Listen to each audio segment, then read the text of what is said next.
Есіңізде ме? Біз Юлий Цезарь сияқты бір уақытта бірнеше істі жасай аламыз. Бірақ әлдеқайда көп. Сіздің қолайлығыңыз үшін біздің қызметтеріміз енді жаңа Freedom Super App қосымшасында қолжетімді. Супер, солай ғой. Сондай-ақ жақын арада біз басқа да қызметтерімізді қосамыз. Тоқтаңыз, тосын сыйларымыз мұнымен бітпейді. Біздің қызметтерімізді пайдалана отырып, сіз 30%-ға деген кэшбэк аласыз. Ал енді десертке көшейік. Біз жаңа Freedom валютасында әзірледік. Оның арқасында сіз Freedom Holding акцияларына байланған кэшбэк аласыз. Сондықтан сіздің кэшбэгіңіз бізбен бірге өседі. Тартымды естіледі. Солай ма? Freedom экожүйесі. Барлық нәрсе бір кликте.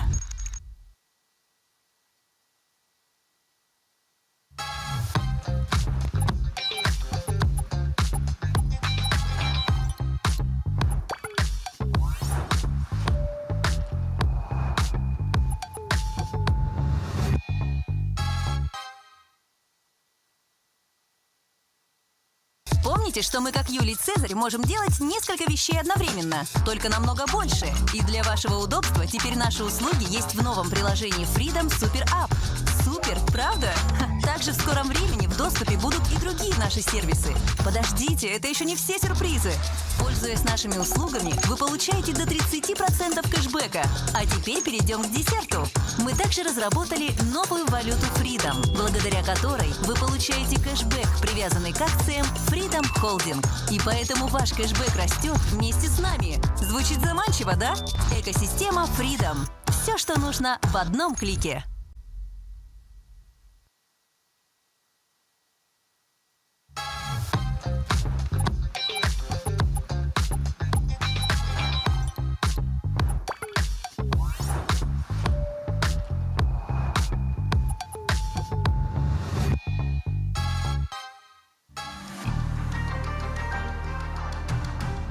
At every moment, we're connecting businesses, governments, and 7 billion people to a global digital economy. We're designing easy ways to pay, across town or across borders, faster or later, from the comfort of your home or on the go. We're protecting people's data and identities. We're helping businesses make smarter decisions and making money more secure. We're bringing more people into the financial mainstream and helping small businesses get online to create a sustainable economy where everyone prospers. We strive to be a force for good, creating value, growing together, and moving fast for our customers and each other. At the end of the day, we're all about making connections, giving everyday moments more meaning. That's us. That's MasterCard. Powering economies, empowering people.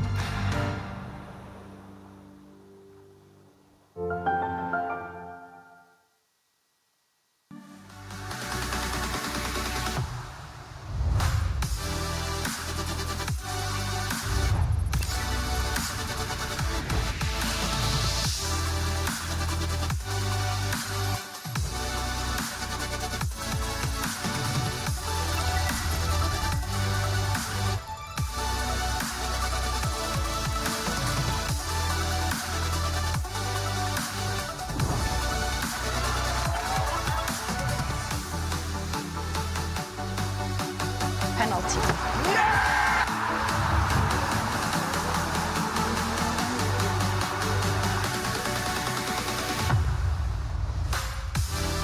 Join me on Binance.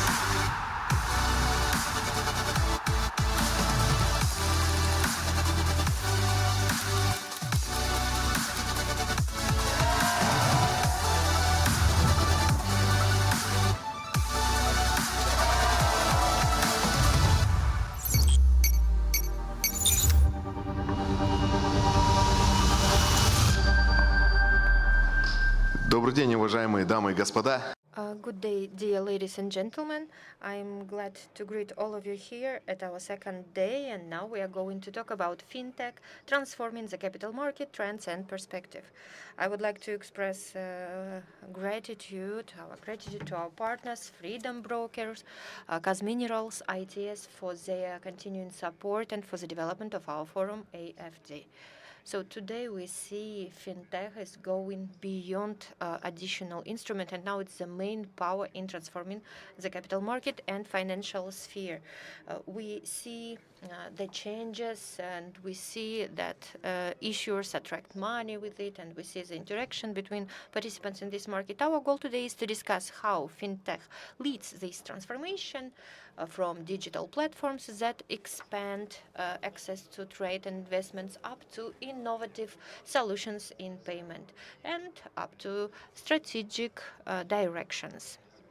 All together, we'll speak about trends, and today we have a very wonderful group of our speakers. Let me introduce them. We have Sanjar Jamalov, who is a MasterCard General Director, and he is one of the key experts in fintech and digital payment who actively promotes the development of this ecosystem in region. We also have Rostislav Kanyashkin, who is the Vice Minister of Digital Development, Innovations and Aerospace Industry. He is leading development of ecosystem and introduction of advanced technologies. Also, we have with us Sergei Lukyanov, who is the chairman of the management board Freedom Holding Corporation, and he is responsible for representing this company at the global. And by the way, Freedom Finance Global yesterday received the specific award Tech for Finance Excellence. Капец, он как быстро. Big Sultan. I also would like to present Big Sultan Anwarov, Big Sultan Hoja Anwarov, CEO and co-founder Pitex, and Big Sultan Hoja. He is one of the leader in technologies businesses. He is in the Forbes list 30 under 30. We would like to congratulate him on this event. And I think the first question would be addressed to Sergei. Sergei, you as representative of Freedom Holding, how you see fintech in helping you to attract new clients? Good day. Thank you for inviting me, and let me express my opinion and my vision of our company. I asked my colleagues about the definition of fintech, how people understand fintech, and then I put everything in AI, and I received the image of fintech. And I received that this would be a typical IT specialist who is sitting in coffee shop and who is working, drinking coffee. So this was a typical image, but it's not like this, right? IT specialists, they take all this fame from visionaries. Fintech has always been existed. Fintech was even before IT specialists appeared, let's say it this way. For example, recently I visited Chengdu in China. This city is not only the capital of the spicy cuisine in that area, but this is also the location where the traditional trade was there. About 20 million people live there, like the whole population of Kazakhstan, and trade there was always in thrive. And Chengdu is known also for the paper production. And so it was a 9th century traders, merchants that would bring goods, would exchange it for gold, for silver. And these traders are periodically robbed, because we understand that such robberies, as well as fintech,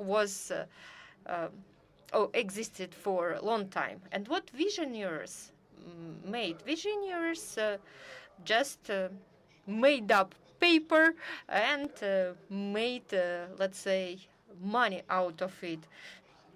and money could be, hidden. No need to bring with you kilos of gold. So at that time, in 9th century, it was fintech revolution. Of that time, it was cool, and regulator supported it to the biggest extent. And there was a first plant launched on production of paper money. And actually, I can say that regulator does everything. Let's go now to Sparta. Liturg was a famous figure there. Now, he had as a different policy. He decided to take gold and silver from all Spartan people, and actually they even had the specific article. It was a criminal liability to store gold and silver, and instead of this, Lycurg, or let's say the state, would give money that were presented as in the way of the metal bar like 1 meter long, 1 kilo of weight. And can you imagine, so that to do trade in Spartan time, you had to do this let's say pile of metal bars, and you would exchange it for commodity. And it was also the policy of the state. So the idea was to have equality, so to have equal attitude to wealth, to trade. And actually, the task was to eliminate all these specific things, but to bring up people, or to make these people as warriors. The idea was to isolate Sparta from the trade with neighboring countries, and actually it was implemented. They succeeded in it. Fintech and state regulations, they always go hand in hand. No, not even this way, but let's say the following way. There is a river, let's say the full-fledged river, and there is a regulator that would put a dam on this river. The water flow would be closed, and then we see what is happening next. When the water is going up, the water would find one direction, would start to flow in the other direction. And now regulator thinks what to do. Shall we stop it, or shall we allow this water to flow further? This is always a political decision. One is connected to the other. Now, if we move to the securities market, we can think about the Nasdaq crisis, paper crisis. After the Second World War, it was in 1960s, all exchanges of the world, they had a high uprise, but all transactions were made in paper. I mean, after each of the transaction, you had to sign the certificate, you had to send them, and as the number of transactions was 1 million transactions per day, this paralyzed the activities of exchanges. Brokers, firm were like archive, and there were piles of paper certificates up to the ceiling, and industry started to lose money. How?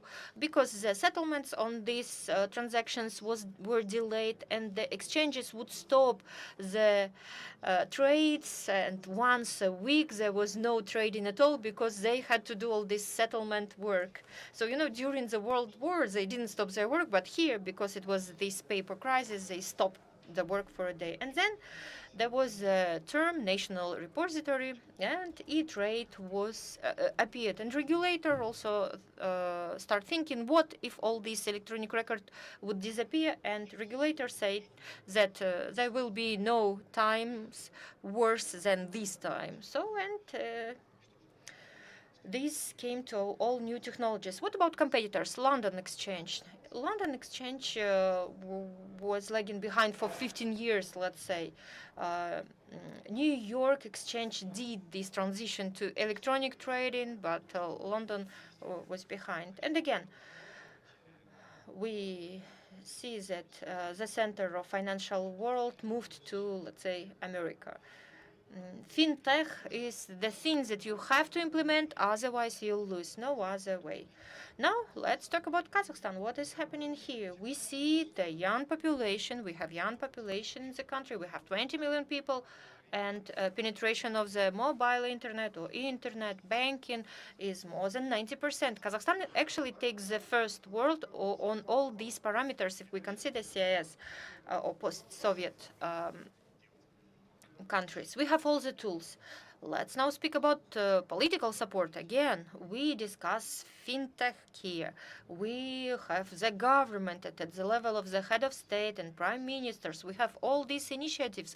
For example, Digital Kazakhstan. We always have such events like Digital Bridge, the management of all different countries come here, and we can work here. I think these are very good conditions, and we will never be bored in this sphere. We will develop it. Thank you. Thank you so much for such interesting introduction. I think that part of audience that didn't understand fintech, now they start to get it better. I would agree with your thesis, and it was said before, yesterday, at different forums. Right now, all professions, they lost their linear element. Before, it was clear you have to study, then you work, and so on. But now, it's a mix. You have to work, you have to study at the same time. For example, the marketing specialist, he performs his duties, but at the same time, he should be trained. The same is about IT specialists. These are people who have to have different qualification and upgrading their skills all the time. I know that you are leading brokers' directions in your company. Could you tell more about perspective of trends in this area? Yes, with great pleasure. If we have time, I'll be able to do everything. So let's get back to visionary element and to our vision in general. The vision is quite simple. It's not a secret. We all see that brokers company all over the world, including AFC, have the unified brokers account. And the client using this account could buy Kazakhstani securities, American securities, European, Chinese. We have it right now, and we see it in the work of many brokers. The trade would not be done 5 or 6 hours.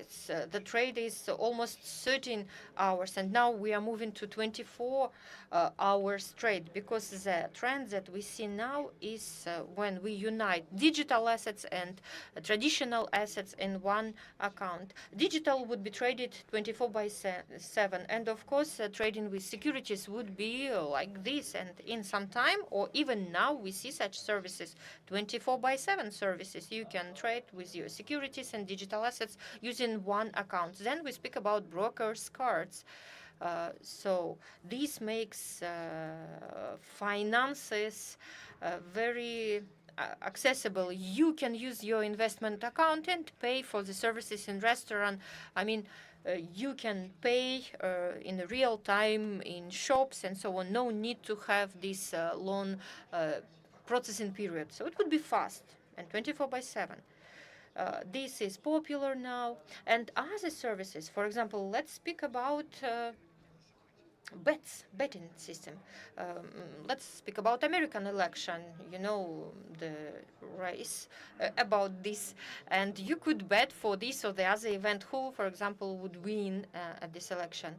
And forecasting of these systems gave positive results. For example, we could do this forecasting or prediction of the specific rate. I think we will have some tools like this in the nearest time, in the nearest future, and people will use it.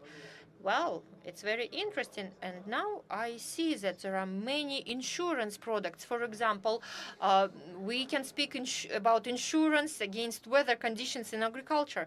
Well, actually, it's already for more than several years we have this initiative. You know, when I saw it, because we did this specific project with tokenization, and I saw some tools or products like this, and it was really interesting for me. Thank you so much. You know, when we say fintech, and Sergey has just explained us. I mean, of course, the state policy is very important. These policies have to promote all these things. So now we have digital ID, we have QR. Now, Rostislav, I want to hear you. What steps is government taking to accelerate the digitalization of custom capital markets, and how do you see fintech role? Thank you. Hello, everyone. My name is Rostislav Kanyashkin. I am Vice Minister of Digital Development. I am responsible, as Talgat had just mentioned, for e-gov, for electronic government, and I am now responsible for cooperation with banks, because now electronic government and banking fintech ecosystem could not be seen without this mutual penetration, mutual integration, without digital tools. And you know, in 2020, when we have made a decision, we call it decision on demonopolization of government, e-government, we thought how we can increase the number of services that could be online. Of course, at that time, we already had mobile application, eGov Mobile. It worked, I would say, worse than it is working now, and I hope you would confirm that now it works much better. And at that period of time, people would not use it pretty often. But if a person wants to receive this or that service, a person might go to this once a month or twice a month. At that time, I mean, again, fintech penetration was high, and the level of cashless payments. I mean, at that time, and even well, actually, now I know that people here would have 1, 2, or 3 banking applications that you would use, and you would use it maybe 5 times per day. You would do QR payment, you would replenish your balance. And you know, at that time, we started to think what would be comfortable way for a person to receive online services, and then we decided to give some parts of these state services to banks. First process were quite slow, but then step by step, banking community got used to working with e-government, and now all these steps could be done much better. Now more than 25 million of state services per year are provided by banking mobile applications. There are banks that have about 45, 50 state services in their mobile application. Digital documents, now I know that everybody is using it through banking applications. And at that period of time, we saw the increased level of application or using of digital documents again. Frankly speaking, this is due to giving this opportunity to our banks. And we always promote collaboration, cooperation.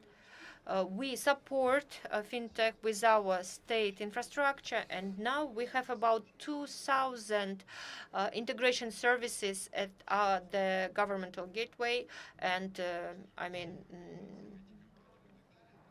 we can provide access to all these processes to many companies, and now banks represent the biggest parts. You know, there are gateways of electronic government, so it's a specific gateway through which all integration in our country goes. So business integration, state business integration, more than 60% of all transactions, these are transactions with private, and out of this 90% would be second-tier bank.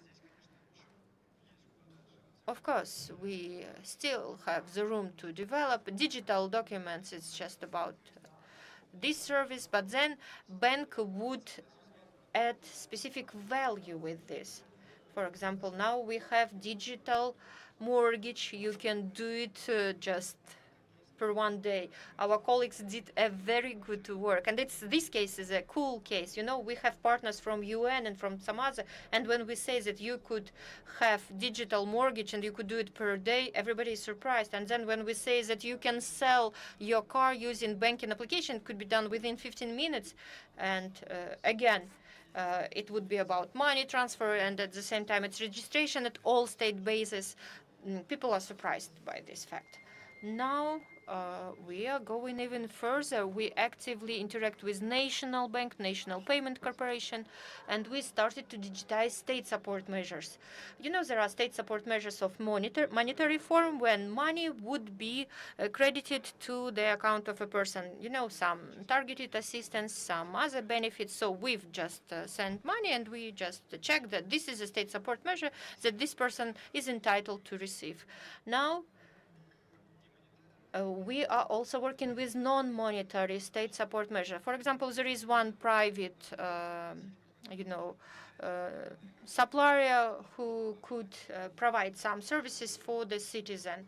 And now with our bank, we are implementing smart contract and digital tenge. So it would be the act of work performed based on the transactions, and it would include all necessary documents. And by these measures, the state budget would be given to those citizens who are in need for these benefits, and it would be a comfortable and convenient process. Well, I have a dream to come to property tokenization or all assets tokenization, or maybe in future we will do e-gov as a full-fledged participant of full fintech sector and fintech market. Maybe we will be able to do it, but for the moment we are actively support our banks in the development. We help them to create the most developed products in the world. That's my opinion, and I want to thank our fintech for being such a cool fintech, because fintech help us to promote our image as a digital country, and the head of state also speaks about it. And now we have also AI, we have chatbot interactions, we have different AI assistants, and all of this would simplify the processes and would help us to expand not only presence of state services, but also I think we would eliminate this border between electronic government and fintech. Thank you, Rostislav. Now you have said, in the end, two words. You said tokenization and e-gov. And I remember a team, we worked with them with property tokenization. They also have a dream. They say, we want to go to e-gov, and I want to see that I have 35 square centimeters in Botanical Garden or in Mangalek Street, so that the plan of my apartment would be like this. This is the number of square meters. This is my wallet. And I mean, it would be very good. And I'm happy to hear that you have the same dream. And I would like to sincerely express gratitude to the Ministry of Digitalization. Probably most of you remember how during the COVID times we were using Ashik and we had to learn how to use QR. And this is the world that we're living nowadays. And everyone had started downloading all of the applications. But we got used to QR. We know how to use it nowadays. But when our friends from other countries were coming over to Kazakhstan, they were actually in shock. How do you use those kind of applications as easy as you do? I think this is the transformation that our Ministry of Digitalization had done.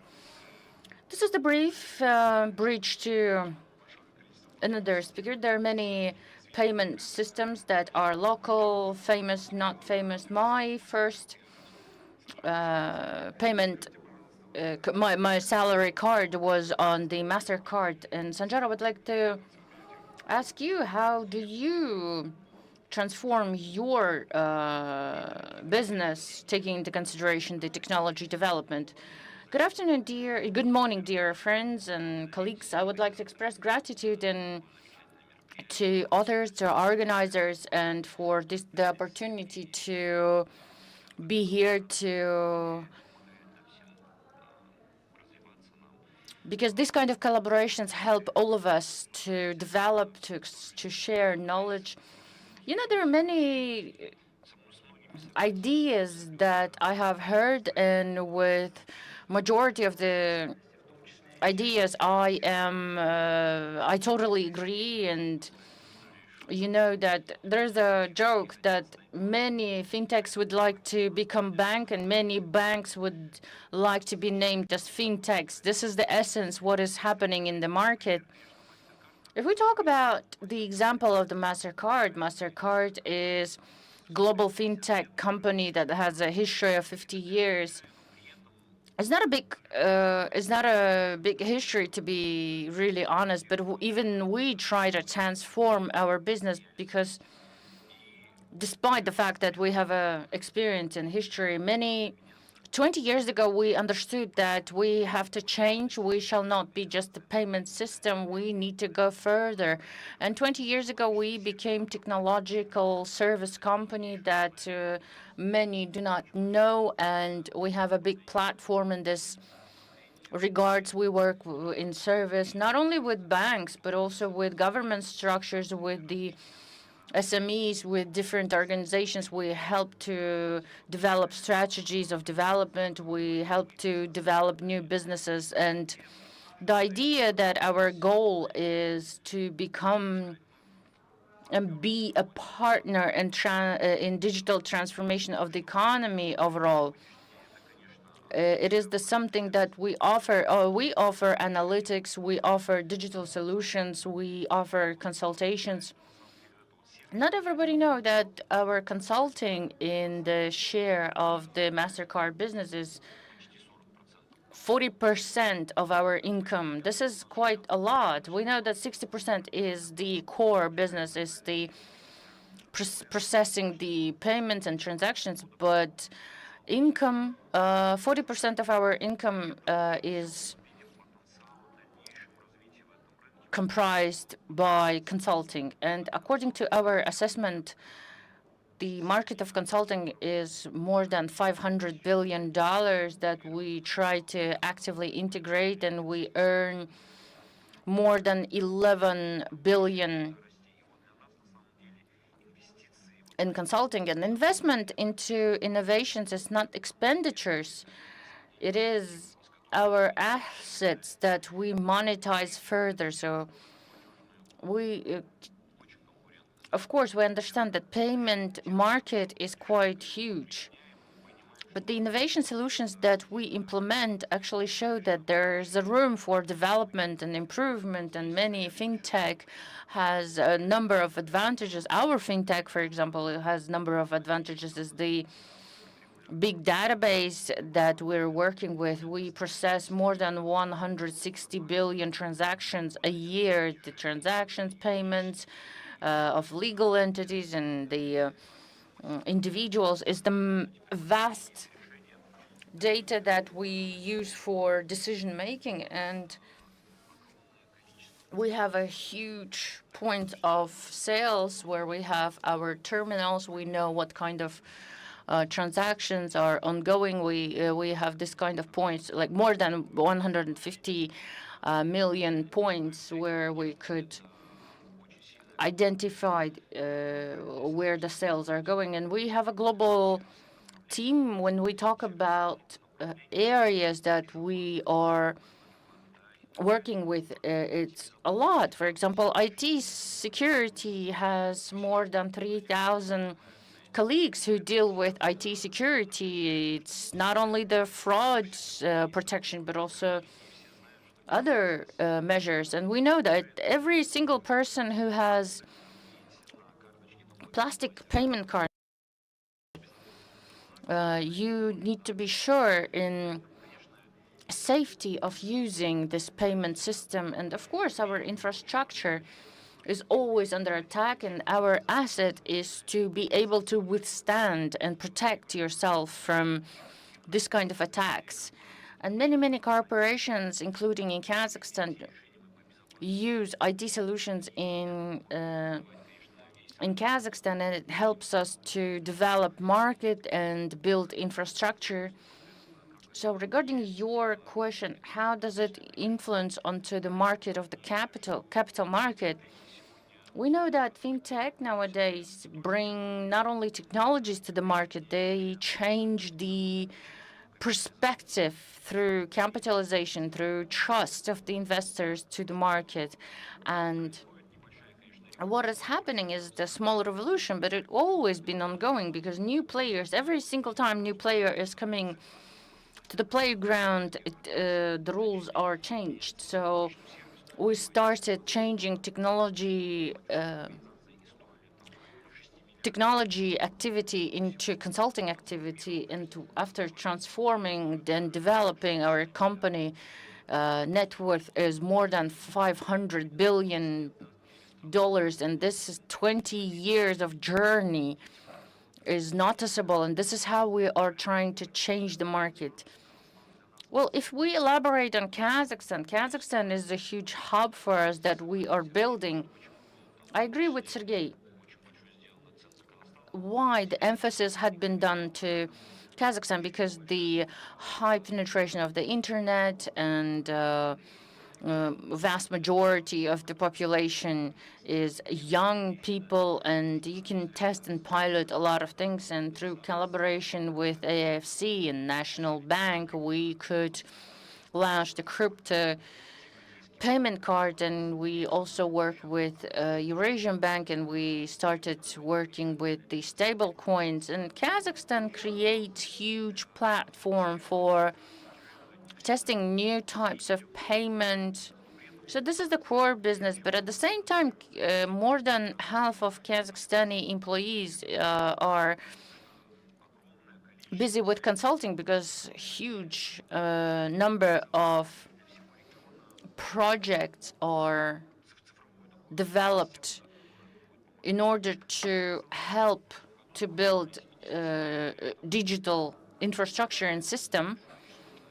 It's a huge number, to be really honest, and team had just started growing, and the potential is huge. It hadn't been realized yet. The young generation in Kazakhstan is already elevating to next level. And traditional startup that when I was working with conventional banks, it was less startups rather than now, and they show their turnover. Where fintech startups, for example, is not actually worse than banks nowadays. And we see that banks nowadays will remain and lead because most of the startups say that the fintechs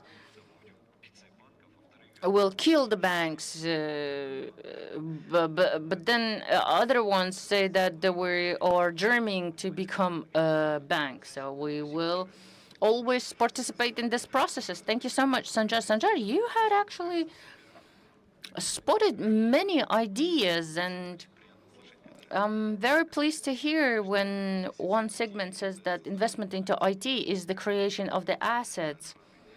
It's not just expenditures. And regarding the analysis, and we observed that most businesses, whenever they entered the market, they look at the positions and categories of expenditure of people. And I've seen it in tourism sector as well. There was a categorization of all of the expenditures. This is very good business insight in order to invest into niche sectors. I understand why you have 40% of the income and why is it done by consulting. Well, you've already mentioned the innovations in crypto cards. This is something that actually brings me to another speaker. Yesterday, we had elaborated a lot into regarding tokenization. We talked about the wheat and real estate now. Financial sector is talking about crypto cards. Beksultan Hoca, I would like to ask you, as the representative of this market, what capital market transformation trends will be most relevant in the near future, and what projects do you would like to share with us? Thank you so much for this opportunity. You know, when we were creating PayDAX, we position ourselves as the fintech. We're not brokers, but we give grant and access to the shares and stocks. And it is impossible, to be really honest, to compete as just pure blocker, for example, with freedom. And the world is coming to the broker commissions becoming ceasing to existence and becoming zero. So we decided to have three activities. One is the broker, another one is the digital assets, and third one is the tokenization of the assets. What is the fintech, and why do we call ourselves fintech company? We have 10 people, 10 employees, and most of them are technicians and technical specialists, and we have even tokenized whole our processes, and are not broker company because through Paydex you don't just invest.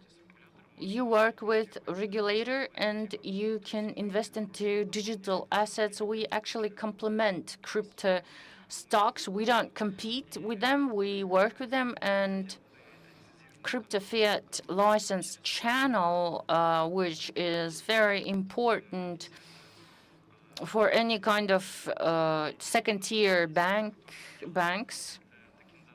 You can invest and use this technology. Another one, we are going to sign first asset. We are working with the regulator, with AFCA and with National Bank. Just imagine through the platform, you could invest into the stocks, you could invest into cryptocurrency, and you would like to invest into the share of the SME. It could be the coffee shop that you visit often. You can purchase share of the mall, for example, you visit a lot, and we have a first use case, tokenization of the mall, and second one is the share of the small and medium enterprise. So it's the coffee shop that generate the positive cash flow.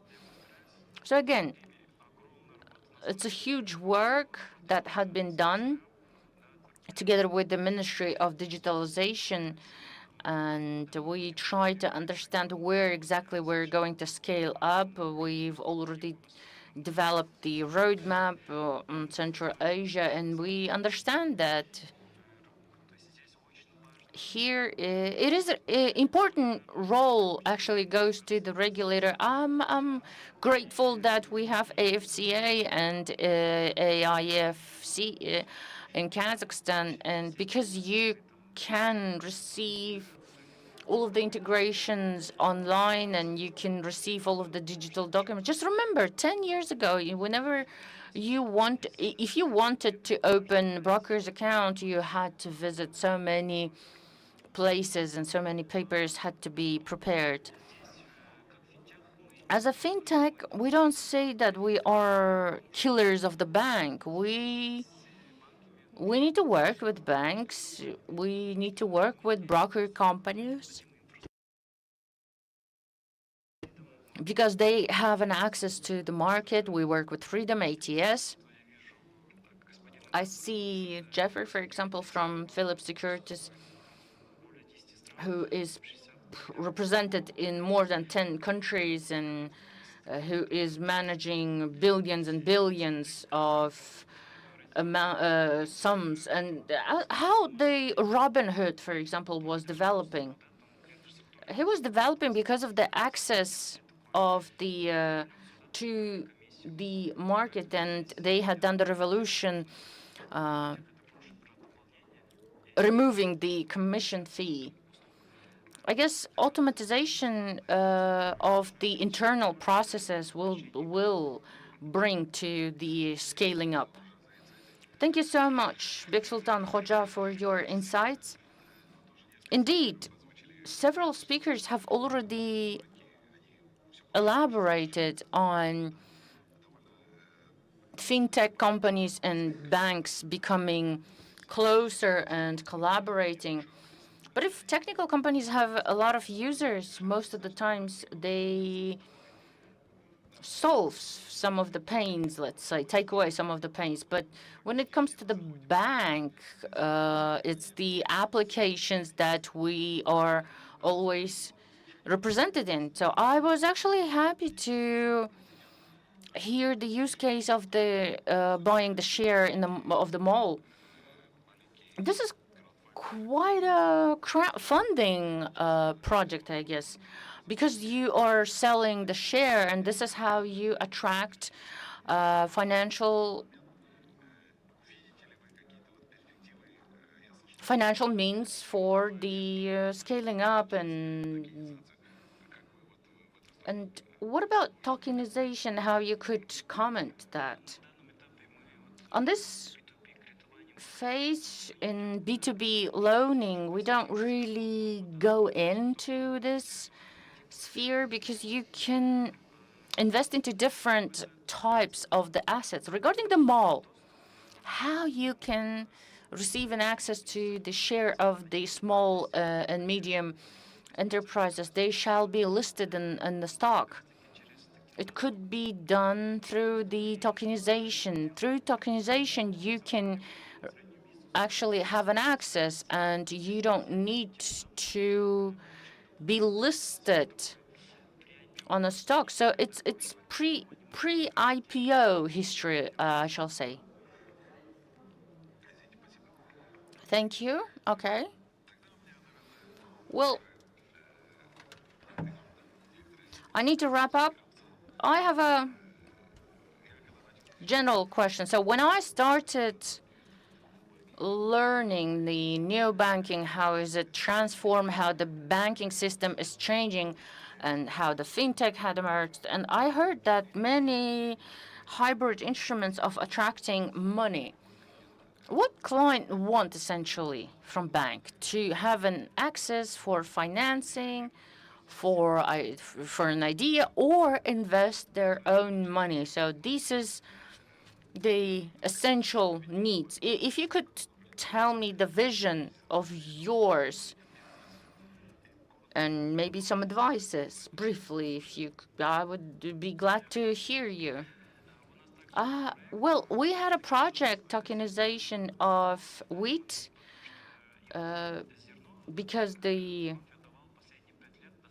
coffee beans, the tokenization of the coffee beans, because coffee beans were giving a lot of income, but how ordinary user could earn on this income? It's the contracts on futures, and futures is not really granted by all of the brokers, and it will identify the prices that will be identified later on, and you need to earn on current moment on price, and this tokenization actually will solve this issue. You can have an access for an income which is not really accessible for the ordinary users, and tokenization plays a vital role in it.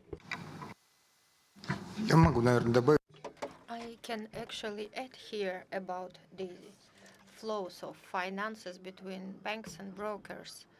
This is something that would complement each other. You know, broker's card exists for a long time, and you can keep your salaries there in broker's card, and your savings would be on this broker's account. You could invest them, and at the same time, you could pay in shops, in cafes, and it has already been working, and people do it. It's a pretty interesting thing, and it is really convenient. This is the fintech. Speaking about securitization, we are also doing it.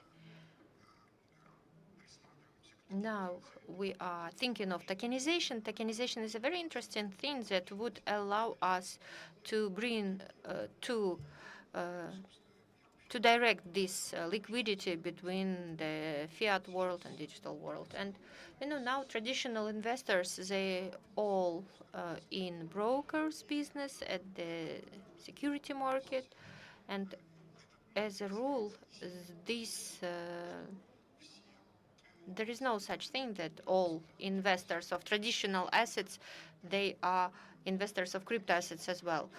Sometimes we see the intersections between these two different worlds. It's, you know, it's like the logo of MasterCard. You see this intersection, but no, it's not a full, let's say, compliance or full thing that would be onto each other. You know, there is money in this sector, in the other sector, and it would be good to have this bridge between these two parts, and it would allow investors from crypto world to invest into traditional world. And we are also working. We start our first project on securitization. Unfortunately, in Kazakhstan, the regulatory framework is not that friendly to securitization, and we've launched, I think it's the 7th transaction over all this existence. I mean, and what we do, we take pools of loans from microcredit financial organizations, and we make securitization. We sell it to our clients. I mean, we allow our clients to receive the yield that would be in spread, that would be spread between placement. You know, when you take loan, you pay like 36 or 40%. But when you attract money at the stock market, you pay 20%. And so here we see the difference between 20 and 36, 40%. In different banks, it's differently. And we allow our banks to participate in or to participate in receiving additional benefits. And so there are different tools. I also would like to say that Freedom, one of the first banks and only that started its own currency, Freedom Coin. I'm pretty sure you all use it. You know, for the first time when I looked at it, the concept is very interesting. I think it is the first, let's say, bird's first swallow, yeah, how digital money would integrate in classical banking application. Thank you. If there are no other opinions, let me briefly share the initiatives that we were discussing during these 2 days when we speak about assets tokenization. I have heard the teams, and teams tell me about trend. You know, if you have an asset, it doesn't matter if it's property or wheat or something else, and if you can keep it and store it and save it, and it will increase its value, there is a point to tokenize it. Especially if this asset would bring some income like commercial property or apartment, or maybe from season to season the price would go up for this asset, like for some commodities, for example, the grain. Then you can attract money in the moment. Speaking about wheat, the business idea is simple. Agricultural farmer by collecting harvest with its grain cannot take all money. The person have to go to bank, do all this process, but if this person would have token, the person would sell this token to other people, would attract this money, spend this money, and then when it would be the high price for wheat, he would sell it, would have more money, and would give part of this money to these people for the token. And I mean, it would be this market story. It's just one of the examples, and I think that this would be the trend. This is the trend in fintech. It is already everywhere in the Western world and in the Eastern companies. There are many companies from Singapore, Hong Kong, China. The first license for stable coin given by AIFC belongs to Hong Kong companies that developed this topic. Well, I would like to thank our distinguished speakers for the time dedicated to our discussion. Today, we again got confirmation that fintech is one of the key transformation factor of our banks and capital markets. Modern technologies had new opportunities. And yesterday we launched our own museum, and we call it Trust Museum because in the financial world, trust is a #1 pillar stone. Fintech would not replace traditional market mechanism. Fintech would complement all mechanisms and would create the basis for the stable growth. Thank you so much for your participation, and I want to thank speakers for having our discussion today. The session is over.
Есіңіздеме, біз Юлий Цезарь сияқты бір уақытта бірнеше істі жасай аламыз. Бірақ әлдеқайда көп. Сіздің қолайлығыңыз үшін біздің қызметтеріміз енді жаңа Freedom Super App қосымшасында қолжетімді.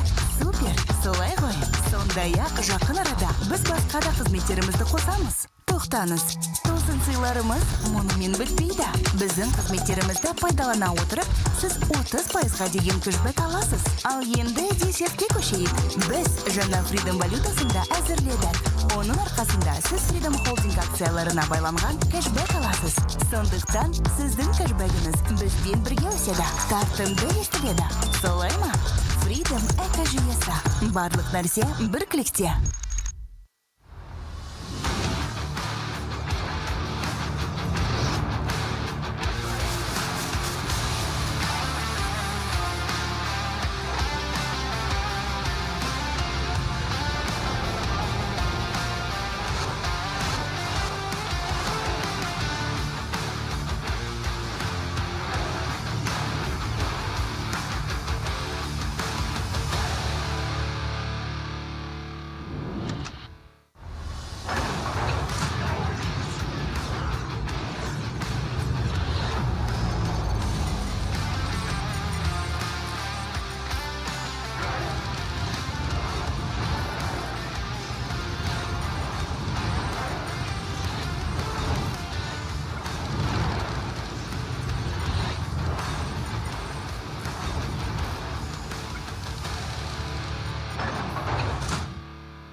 Сегодня ERG – это треть горно-металлургического комплекса Казахстана. Мы единственный производитель алюминия высоких марок в стране. ERG – мировой лидер в производстве феррохрома. ERG – это крупный железнодорожный оператор в Центральной Азии. Мы одни из ключевых поставщиков электроэнергии в Казахстане. Это один из крупнейших поставщиков железной руды в Евразийском регионе. ERG инвестировала в развитие и модернизацию предприятий в Казахстане более 14 миллиардов долларов. ERG направила на социальные проекты более 1 миллиарда долларов. ERG – работодатель для более чем 60 тысяч человек. ERG – это более 3,5 триллионов тенге налоговых отчислений в бюджет Казахстана за 30 лет и более 2,5% ВВП страны. Eurasian Resources Group. Быть лучшими в том, что мы делаем. Развиваться вместе с миром, оставаясь верными своим ценностям. Бережно раскрывая потенциал Земли и человечества. Обеспечивать процветание тех, кто на нас полагается.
Сегодня ERG – это треть горно-металлургического комплекса Казахстана. Мы единственный производитель алюминия высоких марок в стране. ERG – мировой лидер в производстве феррохрома. ERG – это крупный железнодорожный оператор в Центральной Азии. Мы одни из ключевых поставщиков электроэнергии в Казахстане. Это один из крупнейших поставщиков железной руды в Евразийском регионе. ERG инвестировала в развитие и модернизацию предприятий в Казахстане более 14 миллиардов долларов. ERG направила на социальные проекты более 1 миллиарда долларов. ERG – работодатель для более чем 60 тысяч человек. ERG – это более 3,5 триллионов тенге налоговых отчислений в бюджет Казахстана за 30 лет и более 2,5% ВВП страны. Eurasian Resources Group. Быть лучшими в том, что мы делаем. Развиваться вместе с миром, оставаясь верными своим ценностям. Бережно раскрывая потенциал Земли и человечества. Обеспечивать процветание тех, кто на нас полагается.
Сегодня ERG – это треть горно-металлургического комплекса Казахстана. Мы единственный производитель алюминия высоких марок в стране. ERG – мировой лидер в производстве феррохрома. ERG – это крупный железнодорожный оператор в Центральной Азии. Мы одни из ключевых поставщиков электроэнергии в Казахстане. Это один из крупнейших поставщиков железной руды в Евразийском регионе. ERG инвестировала в развитие и модернизацию предприятий в Казахстане более 14 миллиардов долларов. ERG направила на социальные проекты более 1 миллиарда долларов. ERG – работодатель для более чем 60 тысяч человек. ERG – это более 3,5 триллионов тенге налоговых отчислений в бюджет Казахстана за 30 лет и более 2,5% ВВП страны. Eurasian Resources Group. Быть лучшими в том, что мы делаем. Развиваться вместе с миром, оставаясь верными своим ценностям. Бережно раскрывая потенциал Земли и человечества. Обеспечивать процветание тех, кто на нас полагается.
Сегодня ERG – это треть горно-металлургического комплекса Казахстана. Мы единственный производитель алюминия высоких марок в стране.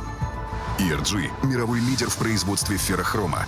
ERG – это крупный железнодорожный оператор в Центральной Азии. Мы одни из ключевых поставщиков электроэнергии в Казахстане. Это один из крупнейших поставщиков железной руды в Евразийском регионе. ERG инвестировала в развитие и модернизацию предприятий в Казахстане более 14 миллиардов долларов. ERG направила на социальные проекты более 1 миллиарда долларов. ERG – работодатель для более чем 60 тысяч человек. ERG – это более 3,5 триллионов тенге налоговых отчислений в бюджет Казахстана за 30 лет и более 2,5% ВВП страны. Eurasian Resources Group. Быть лучшими в том, что мы делаем. Развиваться вместе с миром, оставаясь верными своим ценностям. Бережно раскрывая потенциал Земли и человечества. Обеспечивать процветание тех, кто на нас полагается.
Сегодня ERG – это треть горно-металлургического комплекса Казахстана. Мы единственный производитель алюминия высоких марок в стране. ERG – мировой лидер в производстве феррохрома. ERG – это крупный железнодорожный оператор в Центральной Азии. Мы одни из ключевых поставщиков электроэнергии в Казахстане.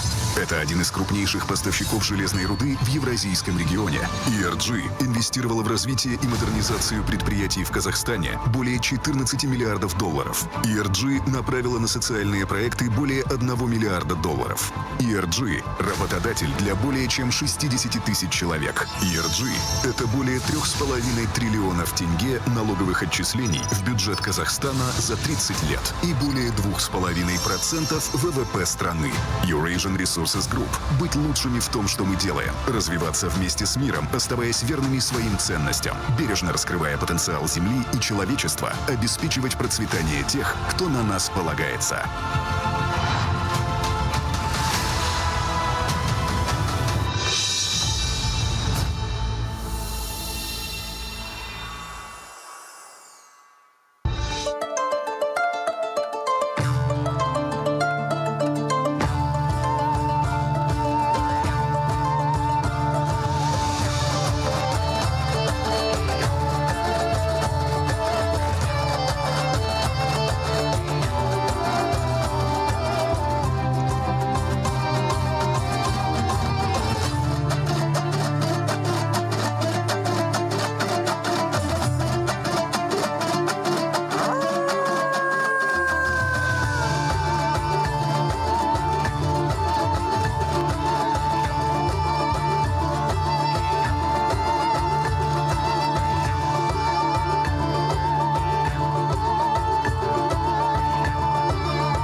Сегодня ERG – это треть горно-металлургического комплекса Казахстана. Мы единственный производитель алюминия высоких марок в стране. ERG – мировой лидер в производстве феррохрома. ERG – это крупный железнодорожный оператор в Центральной Азии. Мы одни из ключевых поставщиков электроэнергии в Казахстане. Это один из крупнейших поставщиков железной руды в Евразийском регионе. ERG инвестировала в развитие и модернизацию предприятий в Казахстане более 14 миллиардов долларов. ERG направила на социальные проекты более 1 миллиарда долларов. ERG – работодатель для более чем 60 тысяч человек. ERG – это более 3,5 триллионов тенге налоговых отчислений в бюджет Казахстана за 30 лет и более 2,5% ВВП страны. Eurasian Resources Group. Быть лучшими в том, что мы делаем. Развиваться вместе с миром, оставаясь верными своим ценностям. Бережно раскрывая потенциал Земли и человечества. Обеспечивать процветание тех, кто на нас полагается.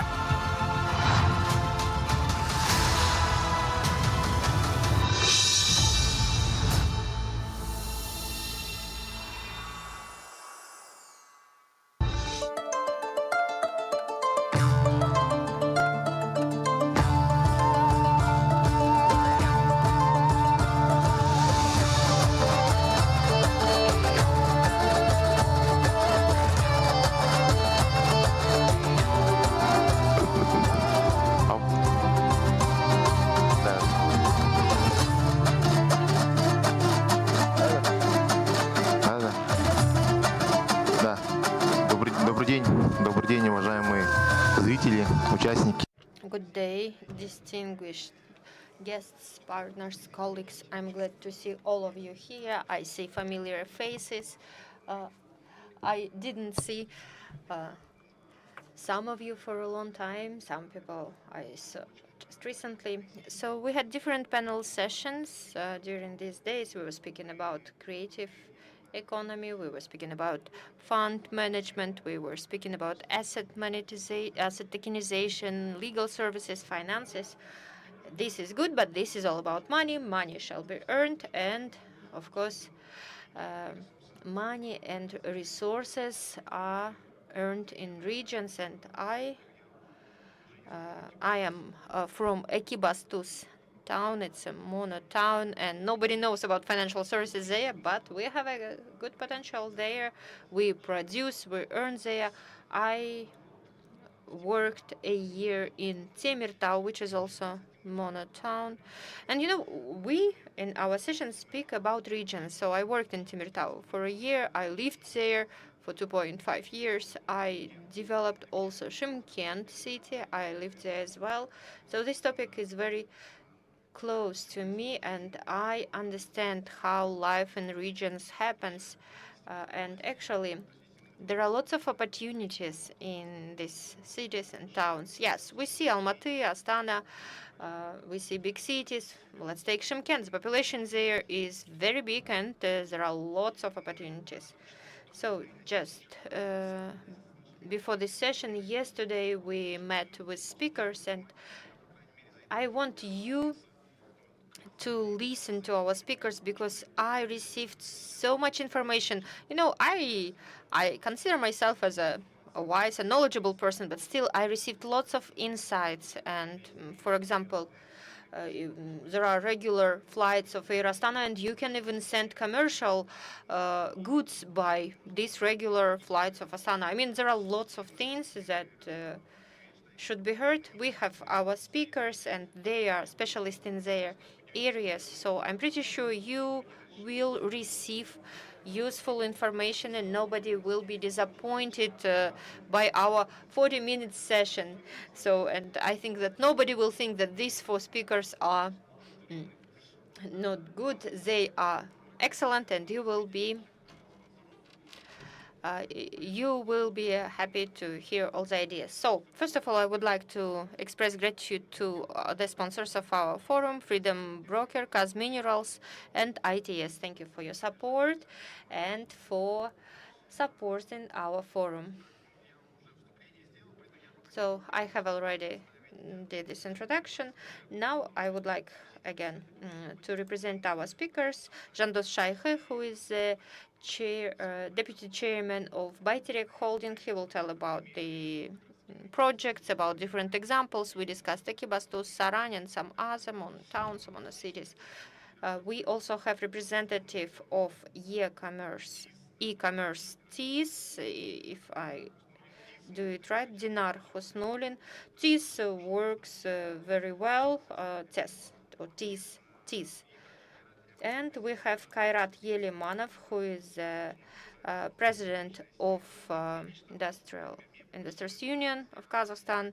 So as for industry, this is a very interesting topic, and I was satisfied with the information that colleagues shared with us. Now I would like to give the floor to Jandos Shaikhe, who is deputy chairman of Bayterek Holding. I would represent Jandos as an economist. You know, he has a very good experience in Invest Bank, and usually all bankers, they understand economy, the structure, they understand everything with regard to it. And I think it would be very interesting to listen to him. So my question to you is, what regions of Kazakhstan today become investment centers, and what are the drivers of the whole process? So please. Thank you so much, distinguished guest. I'm glad to greet all of you here. Thank you for giving me opportunity to speak about the activity of our Bayterek Holding and our subsidiaries. I will speak about regional development and about the growth of economy, and we will speak about Bayterek contribution to all this growth. I'll tell about the tendencies and dynamics that we observe now, and of course we'll speak about the problems that we face, and despite the problems, we see the opportunities for growth in these regions, for making investment, for earning money. Bayterek Holding is one of the main tools of state policy in economic area, and as it is, we do a broad contribution to all economy sectors, except extraction of natural resources. We have more than 50 classifiers of economic activity, so we deal with processing, industry, infrastructure, and we provide loans, funds, financing, guarantees, insurance, leasing, capital to different projects all over Kazakhstan. We focus only in Kazakhstan. You know, the economy growth in this year is 6.3% since the beginning of the year. It's a very good indicator if we compare with the last year's indicator. And it means that in Kazakhstan and in Kazakhstani economy, there are lots of opportunities for investments into the real sectors of economy. Out of 20 regions, 3 cities, 17 regions, we have different dynamics. In some regions and locations, we have bigger or less or about zero. And the locomotives from our point of view are the following. So now 8 trillion tenge, this is financing, it's about $16 billion. So we provide these funds to the economy of Kazakhstan, and mainly this is through subsidies or through some beneficial funding. Short-term needs, for long-term needs, up to 20 years.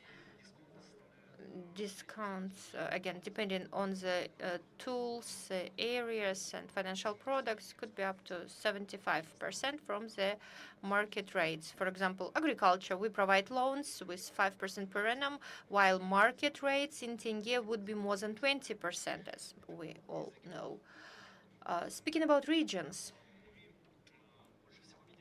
we see the high dynamics. Almost a third of our portfolio since this year were given to Karaganda region. More than 30% from our 1 trillion tenge that Bayterek contributed to the economy of Kazakhstan. I mean, Carmet, metallurgy sector, processing, and other different new enterprises, for example, tire enterprise. Let's speak about Saran. Saran is a mono city. It received different subsidies before. You know, in Kazakhstan, we have special programs on the development of such single industry towns or mono towns.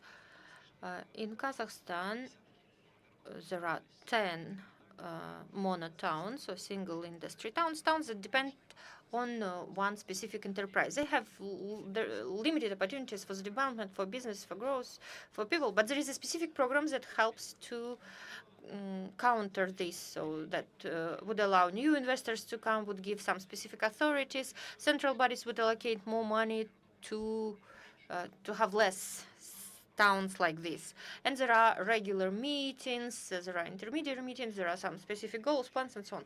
I participated in the meeting recently with the participation of our Prime Minister and Akims of these monotowns. And this meeting was held in Saran monotown. Why? Because Saran showed very good dynamics, and due to the efforts of Akimat and central state bodies, government, and businessmen that opened the enterprise there. It didn't happen over a year.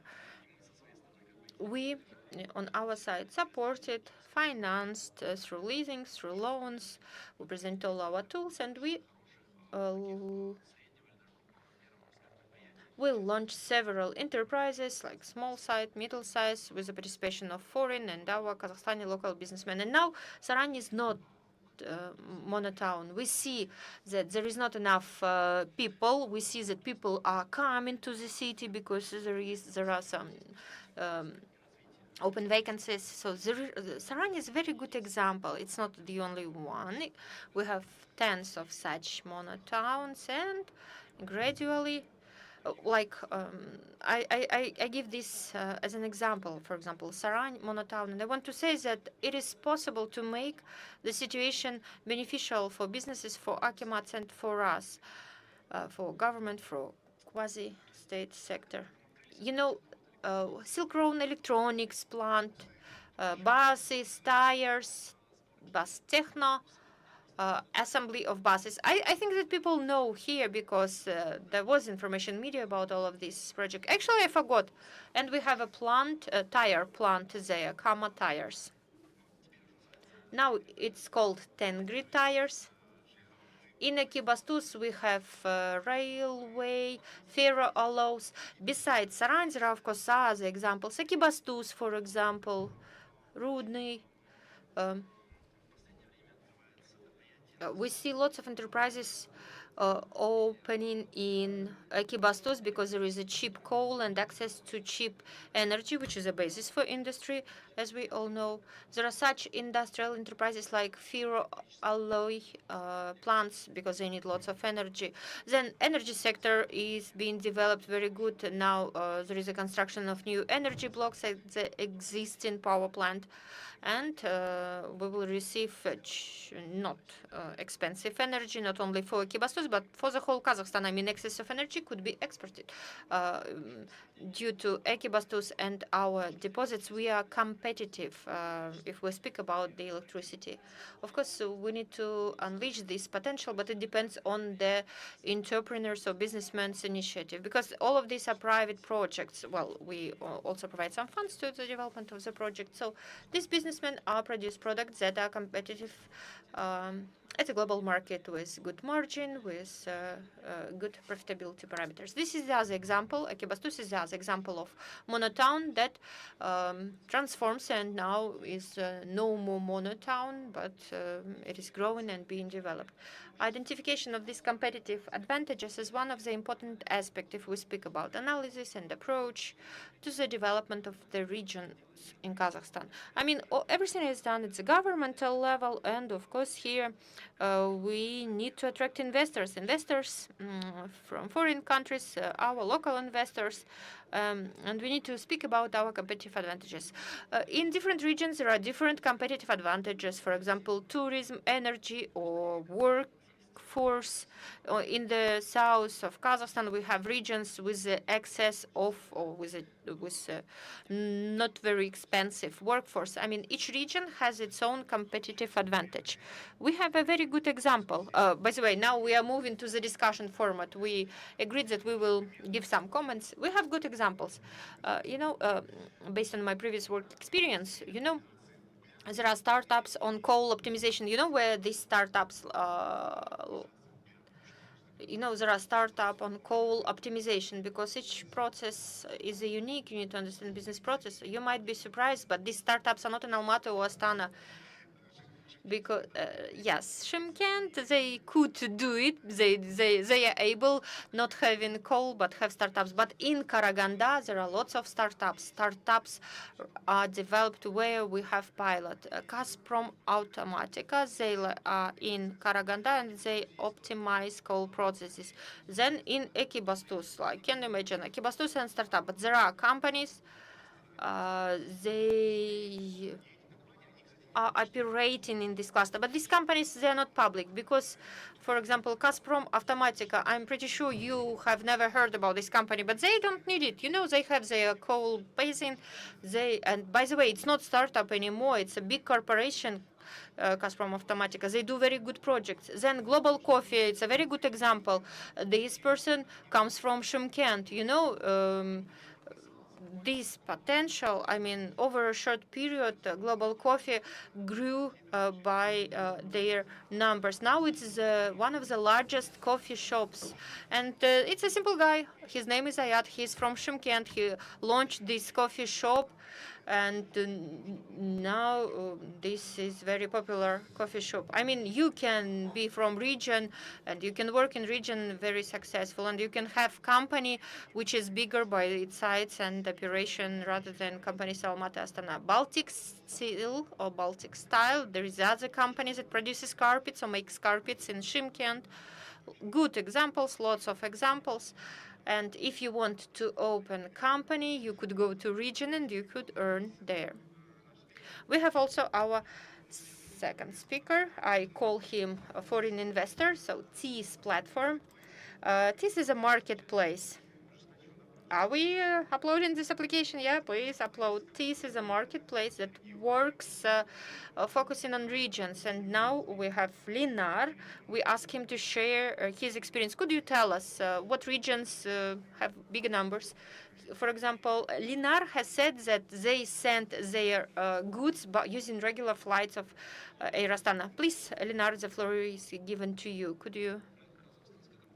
Yes, we are a Kazakhstani company. For 100%, we have Kazakhstani founders, but we have also legal entities in the US, and we help countries to launch e-commerce, focusing on regions.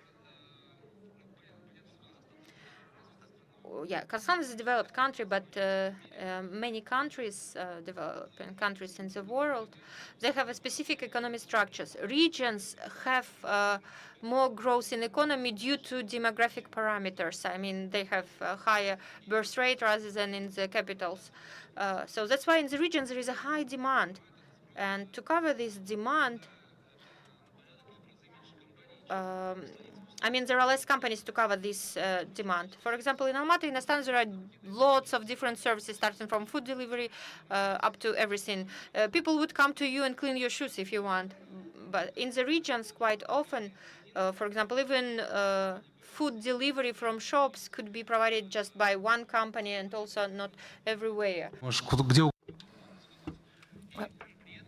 Well, in the regions, most of the times, maybe salaries are less. I think from 10 to 30%. But you cannot really spend a lot, and regions are not that spoiled. So that is why we have spotted the trend.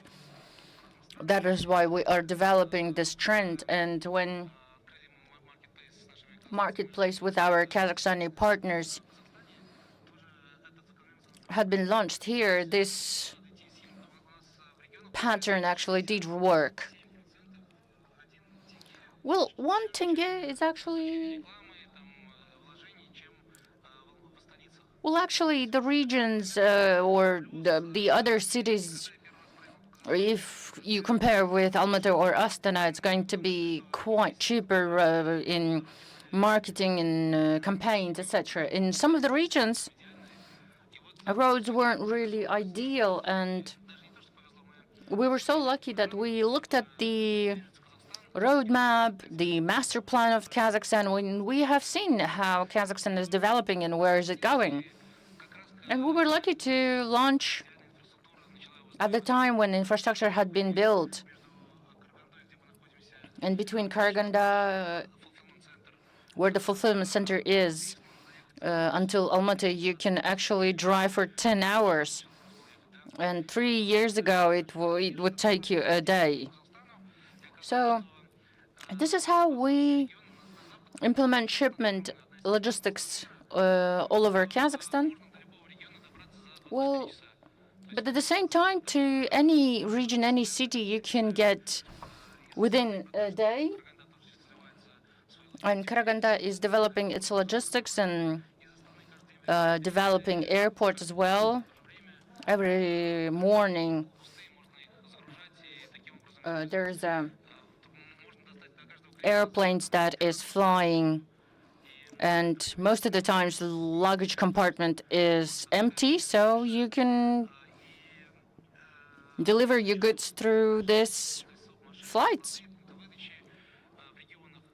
And then you can develop the logistics, and you can actually compete with companies who have started from the capital. Most of the marketplaces, they are focused on capital, and they're like 50 or 60% of the sales that is in Almaty. And 20% is Astana, and the rest is in all over Kazakhstan. But if you correlate it with the population, it's actually vice versa. This is the business niche that a lot of enterprises started realizing and trying to go. Concentration is not that high. You need to go to every single district and region, but at the same time, you will work and you will have the competitive advantage if you do that. Thank you so much. I would like to also have a look. If I'm not mistaken, in the list of sports, Forbes 2024, more and more people from our region. If I'm not mistaken, there is a family from Ekibastos. I will count how many of them are the people from our region, so which means that it is possible to be in Forbes. And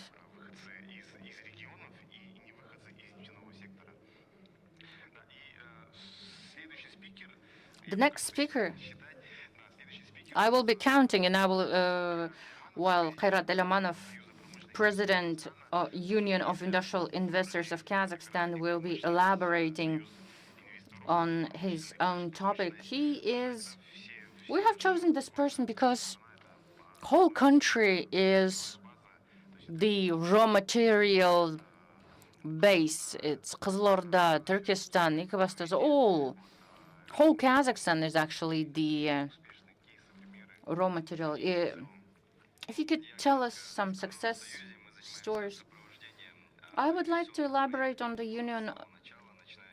We start accompanying, supporting the investment projects from scratch till the end. We have enterprises that exist more than 10 years overall. We started elaborating on the development of the region. For example, in Saran, there's a assembly of the heavy machinery, which became the anchor industry. It scaled up and it had been expanded, and they have also Open Silk Road electronics together with Uzbekistan partners, and recently they had launched Samsung manufacturing. And all these three projects were actually led by us. We were going to Tatarstan. We worked with Tatarstan Oil. We were contacting with authorities. We tried to support on all of the stages, including the working with authorities. I would like to also mention that nowadays for investors, especially the regions, are more favorable, I should say, and attractive than big cities like Almaty and Astana. In Almaty, of course, there's a separate cluster, especially in car manufacturing. There are three enterprises: Hyundai, Astana Motors Manufacturing. Yes, it is developed very well there, but there are some limitations, including logistics, accessibility of the forces, workforces and labor forces, high level of the salary. So that is why investors are trying to choose the regions with the cheaper labor force, and accessibility with the logistics is the favorable aspect. In Saran, for example, we're not talking about mono-cities. If we will talk about regional cities as well, in Kostanay, Semey, the car manufacturing is developing very well, as you know. Sarakavtoprom, Gramaj Holding, for example. Kamlit, for example, had entered there, and they are developing, manufacturing the spare parts. It's a very serious cluster of the car manufacturing. Semey is developing. There's a plant Deobas and Simas, and there are many things, many suppliers for the components and the spare parts had emerged. Now they're working on the different components of the cars, and I think that the region itself is not that important for the investor. The most important thing is the activity or activeness of the authorities.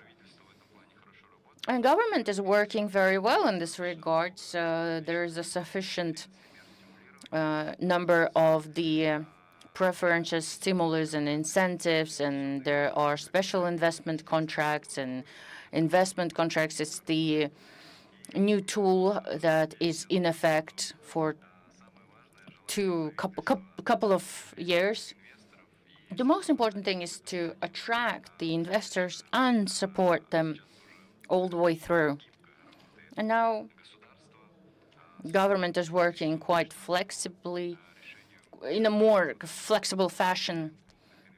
There are no issues, and of course there might be decisions made regarding the investors. So I would like to also highlight the competitiveness in the region, and when investor is trying to enter to the market and compare with Kazakhstan, of course, our biggest competitor is Uzbekistan, and our advantage is being in the Eurasian free zone. So it'll be great if investment climate would be researched by government. I would like to comment on that. We do monitor. Of course, we understand that competitiveness for international investment, it's the direct foreign investment is quite tough in the world. And it is clear in Kazakhstan, if you look at the region C5, for example, Central Asian 5 countries are different. We have competitive advantages compared to other Central Asian countries. We have more than 20 years of investment ranking of the investment grade, which is the milestone of our financial sector, of government. We, of course, quite attractive. We had proven through our contracts that we had concluded. We have concluded big contracts in our 90s. They're more than 20 years, and all the investors who came to oil and gas sector, as we know, Chevron, Exxon, etc., they feel very well. And Kazakhstan for them is the green country. I worked 19 years in Citibank. And Citibank, the financial investor in Kazakhstan, is comfortable. It had done a lot for Kazakhstan, for economy, and shareholders are in a win-win situation. Well, in Uzbekistan, yes, Uzbekistan is developing quite fast. It seems like Uzbekistan is developing, but Kazakhstan is, the level of Kazakhstan is way higher. But it's not the reason to be relaxed. We are tracking. It's not only Uzbekistan. Well, we need to work with whole world. And we understand that we compete with the whole world for the investments, and our head, Vice Prime Minister and the coordinator of the Baytrek had already mentioned it on plenary session. We see that the GDP is growing, economic indicators are 11% higher than previous year, and economic growth is actually speeding up. What does it mean for us, for people on this planet? So it means that in economy there are many opportunities emerging, and there's a demand for commodities, for goods, in order to open businesses, and you can actually open business and render services or provide goods, and we finance all of it. We also finance infrastructure. We also invest in the roads, transportation, railways, infrastructure, the utilities. In the regions we have, maybe it's a news for you, plants are opening in a row, one by one, because there's something is lacking, because we cannot commission the plant, because infrastructure is not ready. We have a program, national program, that is trying to address those issues fundamentally. Last year in December, government had adopted national project MAX, modernization of energy and utility sectors. It's the pool of the projects that will be investing into the infrastructure, heating, water, just sewage, drainage, and everything. It's both for civil sector and for the industrial sector and commercial all over Kazakhstan.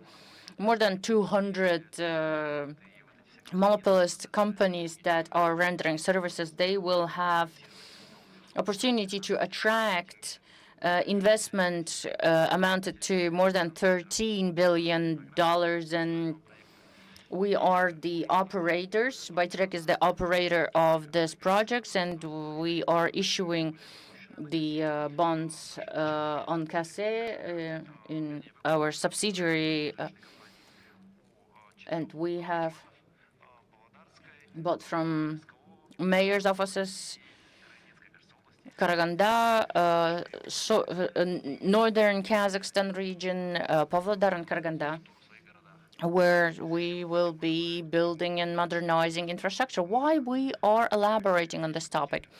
There is a term, time to market.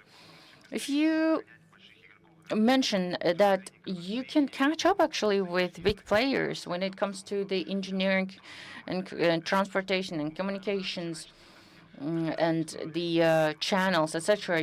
Well, you couldn't build really a cities within 10 years. But nowadays, if you look at Astana, for example, in an ideal world, you could have built a city within a short period of time. and competences, because you see the developers becoming better and better. Because BI, for example, had been building 5 years ago, and now if you compare it, the quality is way better now. So I think if you could use the tools, Alado City, for example, that we're building, it's a new city. Of course, we understand that there was a city that existed, but this is the ambition of the country that allows, which is justified by the capital, technologies, and need, because there is a need. Our population is growing in our country. It's a very interesting thing, actually, paradoxic thing, because Kazakhstan is a country with a high index of the human development. According to the UN standards, it depends on the education and level of the income. We are high middle income country with 1,000 for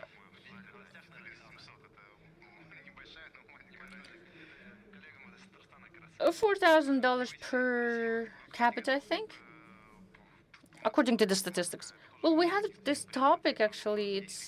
We have regions where GDP is 2 million tenge. In other words, one person in the region would produce 4 iPhones. So, which means that within 90 days, I would produce iPhone.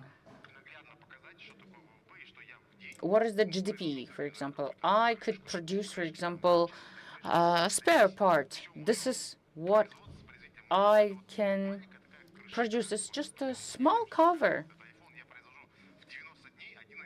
So I produce one iPhone within 90 days. Just imagine. It is not a good thing. We love infographics. We don't really read text nowadays. So I would like to also say that thanks to long-term investments from the government side to the infrastructure, the price is actually going to go lower and lower, and we will have cheaper means to build business and open a business. So we are going to repair and finance through Kazavtojol more than 5,000 kilometers of roads. Through us, the monetary funds are sent to for the renovation of the roads, and of course, it is significantly will improve the accessibility.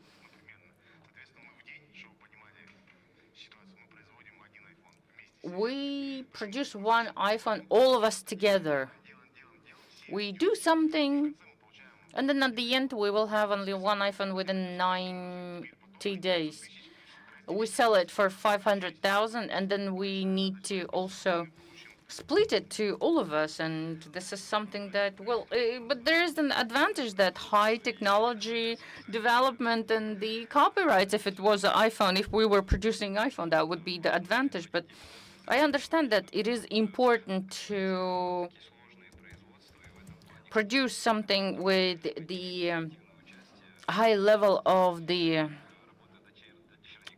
know-how, and I would like to express gratitude to Development Fund, and they you can have a leasing, and in this regard, I guess there shall be some criteria regarding the complexity of the manufacturing and criteria on the high added value of the produced products.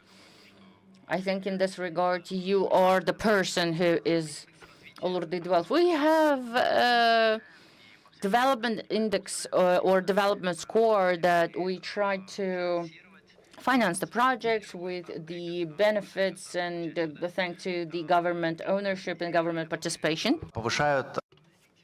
Those that would increase the labor efficiency. So in Kazakhstan, labor efficiency is $15 per hour. This is quite a modest indicator. It's lower than in Russia and in some other countries. And our task is to have workers who would produce more expensive goods and services, so that complexity of our industry would grow, so that the development index would grow. And this is all in our hands because, as you all know, we have 3 automobile manufacturing plants this year. Car production industry is developing. We have 8 agricultural equipment and machine production. We have 3 plants, car plants like Kia, Allure, and multi-brand Astana Motors. Can I give a comment? We have 8 car plant, 3 for cars, and yes, speaking about agricultural machines, we also have like self propelled machines, and there are some other loaded and other machines and equipment. Yes, but the main idea is the following one. Each of these plant, I mean, initially they just do the assembly. For example, we would just fix the cars, right? But would fix the tires or the wheels. But then there are some specific requirements now, so that to preserve the benefits, each plant should increase the complexity of processes. I mean, the share of local content should be higher. It means that panels or some other parts like wheels, tires, everything should be produced or bought here in Kazakhstan. We know, for example, the automobile of internal combustion has about 5,000 components. It's one of the difficult, difficult things that is produced. That's why everybody is talking about this car industry, or like we have in China and Europe and so on. And Kazakhstan chose this interestingly specifically. We have 4 million of cars, and with a long term of let's say operation. I mean, in Astana, in Almaty, we have new cars. That's good. But if we go to regions, we see the old cars, and we need to change our market. The same situation is in the neighboring countries and in Russia. On one hand, it's a problem. On the other hand, it's a great opportunity, and that's why the government chose this industry. We invited investors. Bayterek provided funding, and then in future, I think it will be even more. So we need to localize, we need to produce, and we as Bayterek, as Damu, we have 9 subsidiaries, we have different programs, and we provide beneficial funding for this processing industry. We have about 1 more minute, and we need to finish. In conclusion, dear colleagues, you know that example that we gave you, $15, I mean 2 million is GDP. I want you to remember this number. I want you to have the specific feeling, empathy. I want all of us would have this wish to produce more. Let us think about this number. But, all changes would start from our own. So, for example, here, let's say,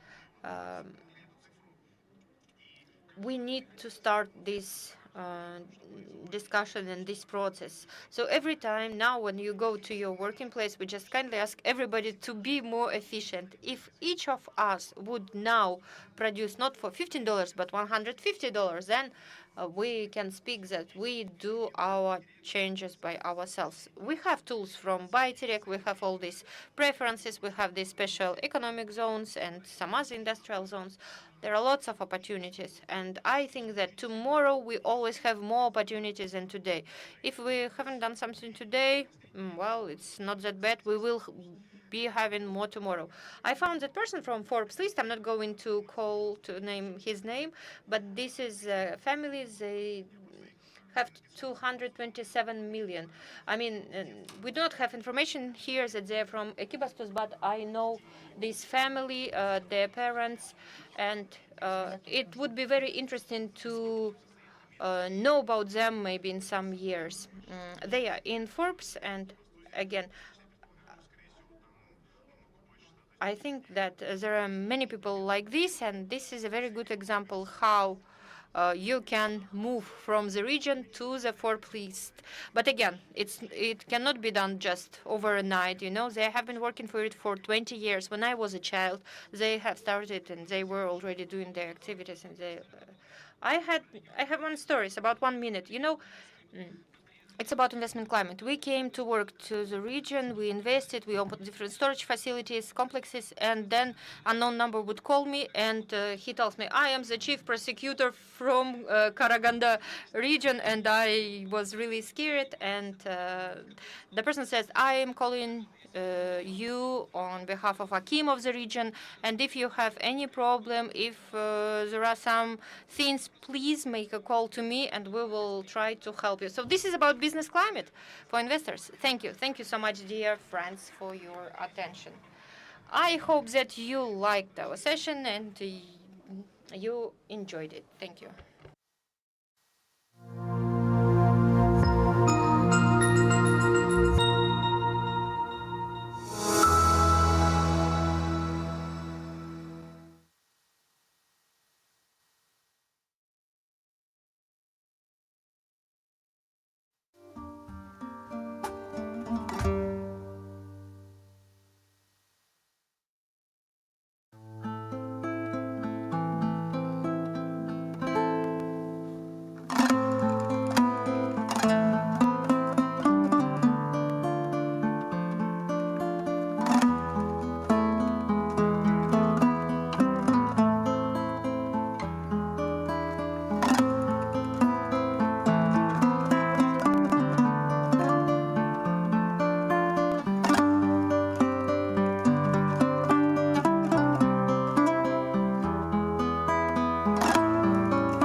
Можно начинать? Penalty.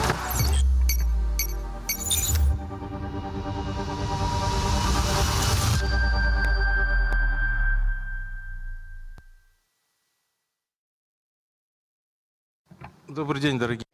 Good day, dear guests. I'm glad to see all of you here after the lunchtime.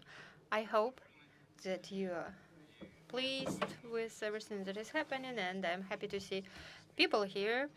We have a very interesting topic, and we have a very good and relevant speaker, and I think we'll have the opportunity to have questions from the audience. I'll try to have my questions short. So we'll start from our topic, and we'll speak about traditional finances and crypto finances, how they interact. Let us start from Larry Fink, who is head of BlackRock.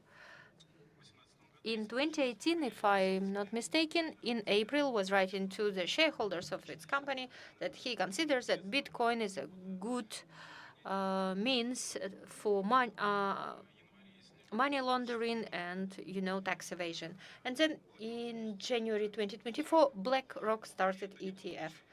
And I mean, you financial people, you know that when there is an asset where we are not sure, you should start ETF. But it was a different case, and Larry Fink is pretty sure in these assets, and now he's translating this confidence to the world. And as if we see that these people are using crypto, then it's high time for us to do it. And today with us we have Nurhat Kushimov, who is head of Binance Kazakhstan.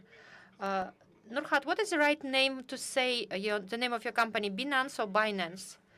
Well, everybody's using, English language here. I mean, so you can say Binance or Binance. Okay, then we will say that everybody would pronounce the name of your company the way they wish. Okay, there is a specific theory of innovation. It's S type of curve. Initially, we have innovators, then like junior followers, then the other followers, or followers and some others. How would you now describe the crypto finance industry? What is the stage of it? Is it the higher part of that curve or its lower part? I think that we are at the very beginning of the dramatic growth because capitalization of crypto assets is quite high, and we shall not and cannot ignore this market anymore. And even the examples that you gave us, it's a very good example that institutional players and market participants cannot ignore and not notice this asset class. Now we see even states stop to show let's say, indifference to it. We see that regulation is being developed. From the very beginning of this industry, in 2009, the regulation was, let's say, at the very beginning, but now we see already some mature mechanisms, and there is a wish to understand and to institutionalize this sector by the state and by the investors, and this level of adoption of crypto industry and cryptocurrencies in a very active phase. With the further adoption, with more players entering this market, the industry will be developing, capitalization will be expanding, will be growing, and we'll see more and more players. In general, institutional investors and large players in this sector give lots of advantage to retail investors. And then we see this dynamic growth. Institutional investor decrease volatility, adding the higher level of trust to this type of tools. They expand our fiat opportunities, storage, and it would engage more retail investors. The more retail investors, the more attraction of some other institutional investors. And right now, I think we are at the lower level of these curves that would go up. And I mean, this is the way all of this would be developed, when liquidity will attract even more liquidity and engage in a bigger number of retail investors, would engage institutional investors, and vice versa. And anyway, this industry will be developed in this specific way, and we see the potential of the growth, which is very high. Even if we compare with the securities markets, I think this industry would come to this level, the level of the security. You said adoption. You think that there is a phase of refusal has already gone, and now we are this phase of adoption, or understanding this? I would say yes. Of course, not all people, not all countries, not all communities can, let's say, think over it and accept it and adopt it, because each country's person has its own risk appetite. Everybody has its own opportunities. But I think that the peak of this denial has already gone. And now we see more knowledge and more expertise with regard to it, and it impacts the following development. Before, there were lots of myths with regard to this industry.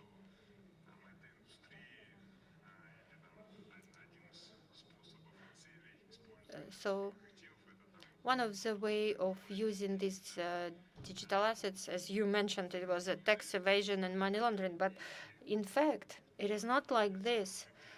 The digital assets are even more protected if we speak about different types of crimes. Why? Because here we speak about blockchain technologies, and this is a transparent process, and you always can trace the movement of digital assets. And this is even more safe than just your bag with money. And opportunities to use it for criminal goals are minimal. Of course, we hear different cases. But if we take just statistics, these statistics would tell us that digital assets, and actually industry of digital assets, if we compare with the financial market, is used to a lesser extent than if we than these criminal schemes in the traditional finances. So this is just a myth. Then there are different opportunities. We can, freeze assets, and we can return these assets to the owner of these assets. So, I mean, the level of protection is higher when people use digital assets. And now I think this knowledge starts to penetrate to community, people, state bodies, state policy makers now start to understand that, before we kind of didn't accept this industry because we consider it's risky, and we put some, let's say, barriers or some limitation. However, in fact, we should have done the other movement. We see less risks here. And actually, investments risks, payment risks here are less than in traditional financial system. Transparency is 10 times higher than traditional financial sector. So that's why now I see that many players start to understand it, and the adoption is faster. If we formulate the value of this, you have already mentioned, again, clients, transparency, and so on. Well, not only this. There are other different values. Well, first of all, it's convenience, speed, and again, some costs. Yes, many financial players, they always focus on these things.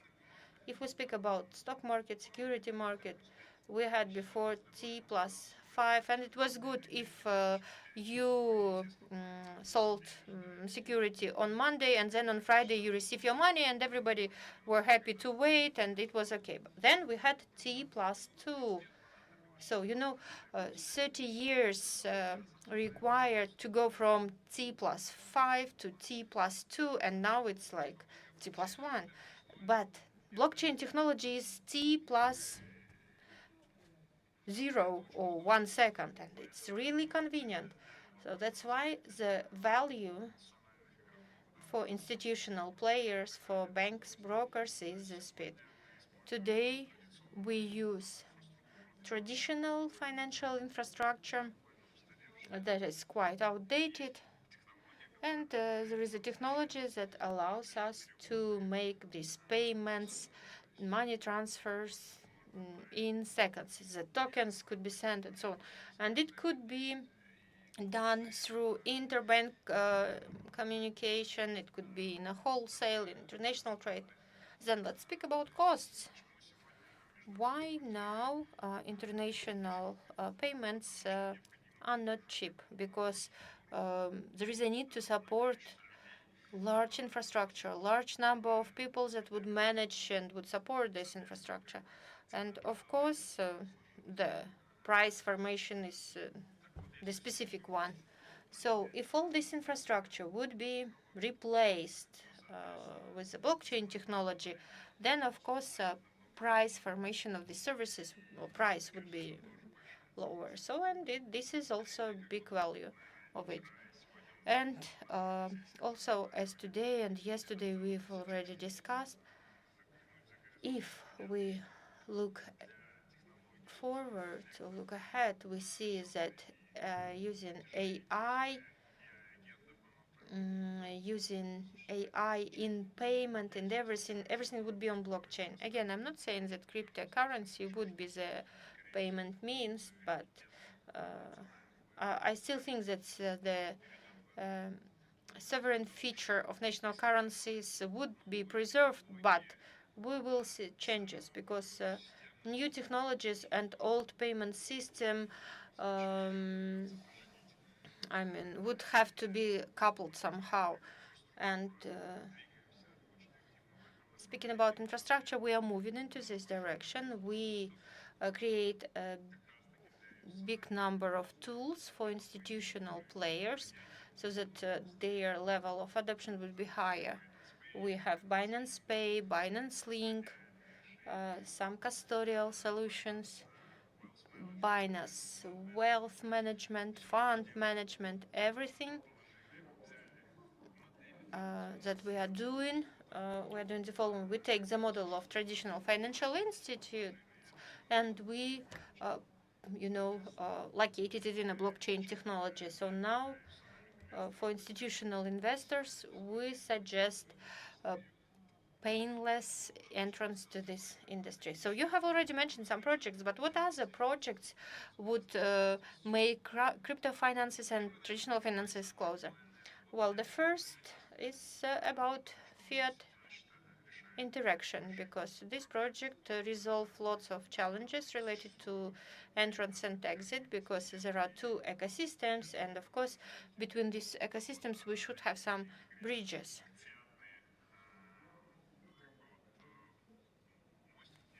These fiat bridges are needed because for everyday needs, people would use fiat money, they would invest in crypto, and we see some movements from time to time. Now we focus on making these processes simple, convenient, and cheap. And one of the projects here is the creation of stable coins. Speaking about national currency, we support all these projects, and for us, they are breakthrough technologies. And all over the world, we see this is happening simultaneously. And but I can say that we are in front in many areas not behind. Then Crypto City, that's the other project. We develop infrastructure where the cryptocurrency has one more characteristics, and this is the usage. Now cryptocurrency is a means of investment, but we want to make cryptocurrency as a tool for usage. We want to give a very good set of tools for the use of cryptocurrency, and I think this would be a big value for people. And so Binance could be the payment mechanisms. Again, if we do it in Kazakhstan, of course, we'll do it in compliance with the regulations that we have it here, with the sovereign characteristics of national currency and other things. What kind of initiatives or incentives could speed up this process? Because I think that your clients will be pleased that you could use simpler and cheaper services. Well, the first thing, it is quite obvious one. It is the clear policy and legal framework. People need to feel protected, safe. They shall not be afraid of using cryptocurrency because, as I say, 99.9% of people are not criminals. And it is a really small portion of people who try to use financial systems with any kind of criminal element. Of course, we need to try to combat and eradicate, but average person is honest. Here, it's easy. It's better to give clarity from tax perspectives, from the legal framework, the status, it's the protection as an asset, it's the ownership, it's the protection of personal data. So we need to give a whole set of the judicial protection that is available in financial system. Second, it's the liberalization is necessary, and it is. There must be liberalization and the integration of the crypto industry into the conventional banking system. So, well, to be really honest, for example, I trust my bank more than not my bank. So I guess my financial literacy that comes from this source is more trusted. And crypto assets, in crypto assets, this mechanism is not really utilized, to be really honest. So we need to enhance the institutes of the promotion of financial literacy. Another thing is the safe gateway. If today we are allowing to use cryptocurrencies, why not to use a licensed financial consultant or financial institute that he or she trusts and we could trust? And its safety and protection is actually higher whenever the financial tool like this is used. I think it shall be faster, and I think there's a more likelihood that we will have a boost in development. Well, I have already finalized with the questions. If there are any questions from the audience? Sergey had already mentioned that we need to create conditions so that people wouldn't be afraid of cryptocurrency.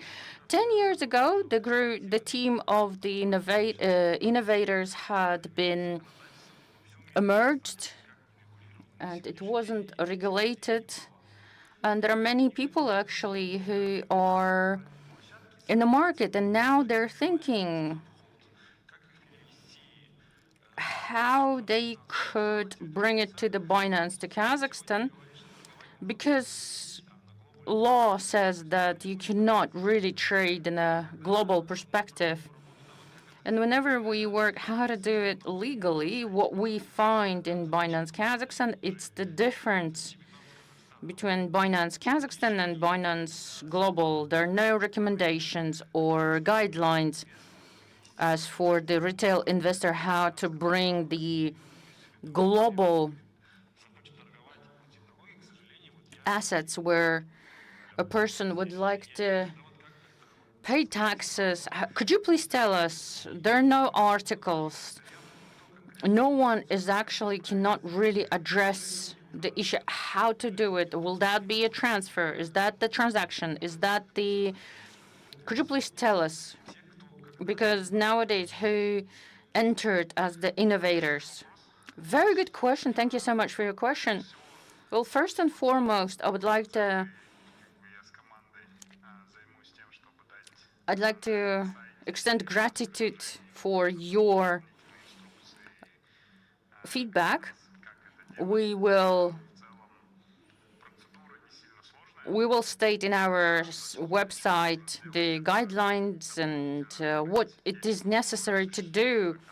If person has the account on Binance Global, he or she can open Binance Kazakhstan. Again, there are technical issues to be addressed. We will give instructions what to do.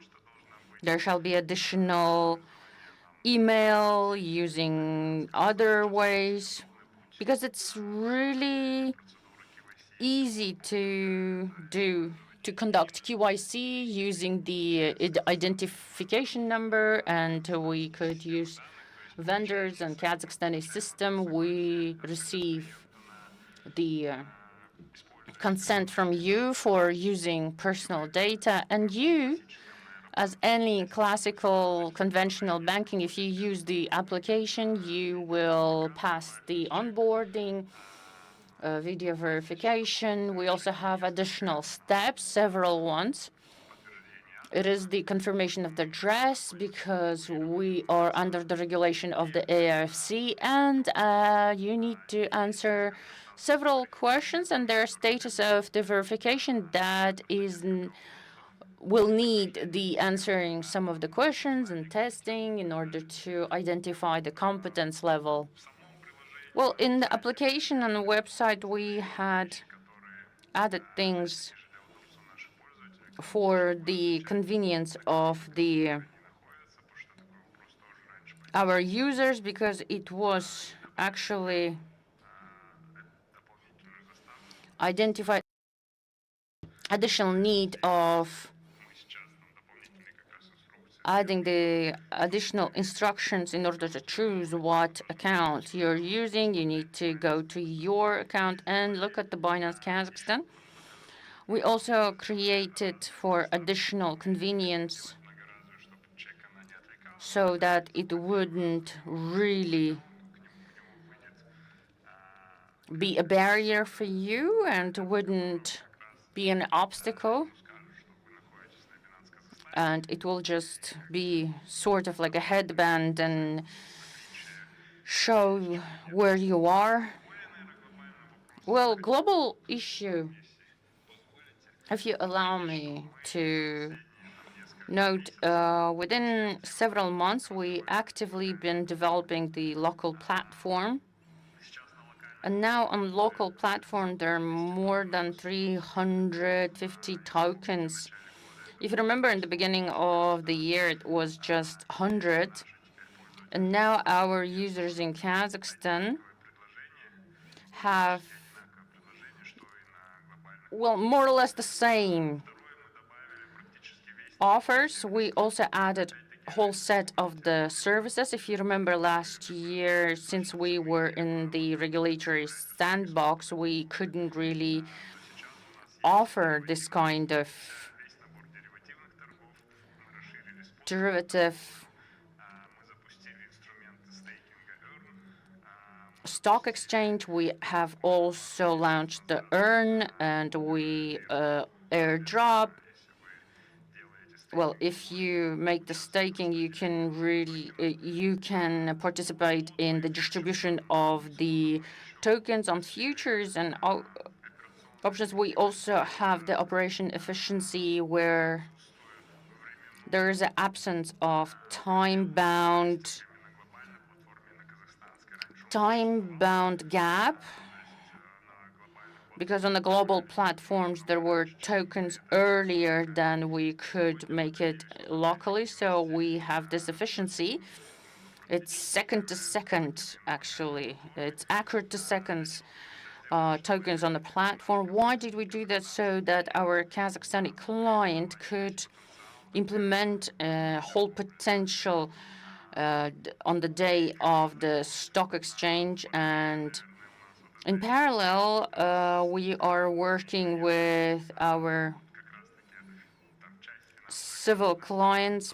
Partially, it deals with the financial literacy. Another thing, it's the content fulfillment, so that we wouldn't have the necessity to use something else. I hope I have answered your question. Is there any other questions? Please. Microphone.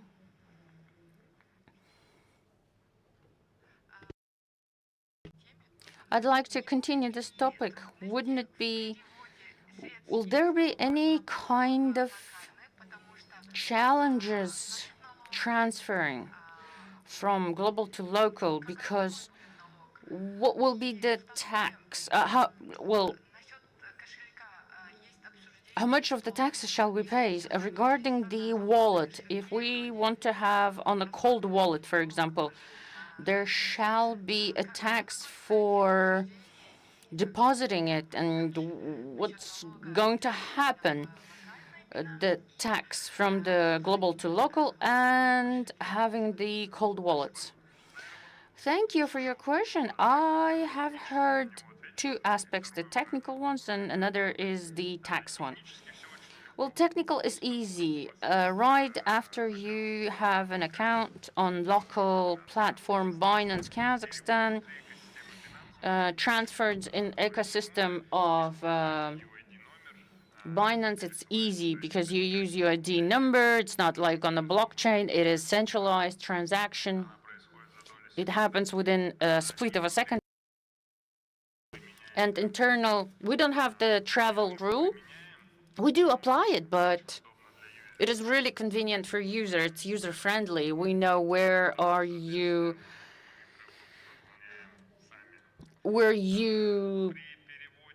transacting and where you extracting it from. So we know the output and input. So travel rule is applied, but is convenient for you. But at the same time, you also have to fill out the questionnaire, and all of the countries have to apply. And you have to implement it within a year. Again, this is about transparency of the digital assets. And of course, you have to pass this additional step. Regarding the taxes, it is really a difficult topic. We actually enlighten our sources for people who make decisions in this sector. Well, to be really honest, the situation is not the best one. I understand why the misconception happened, because in the old tax code, there are two regimes. In January, digital asset was the asset.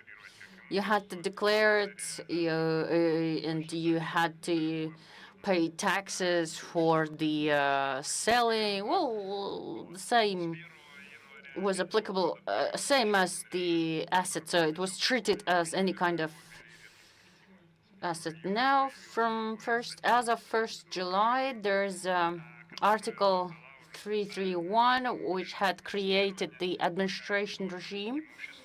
It is also asset, but with special conditions, and their model became more complicated.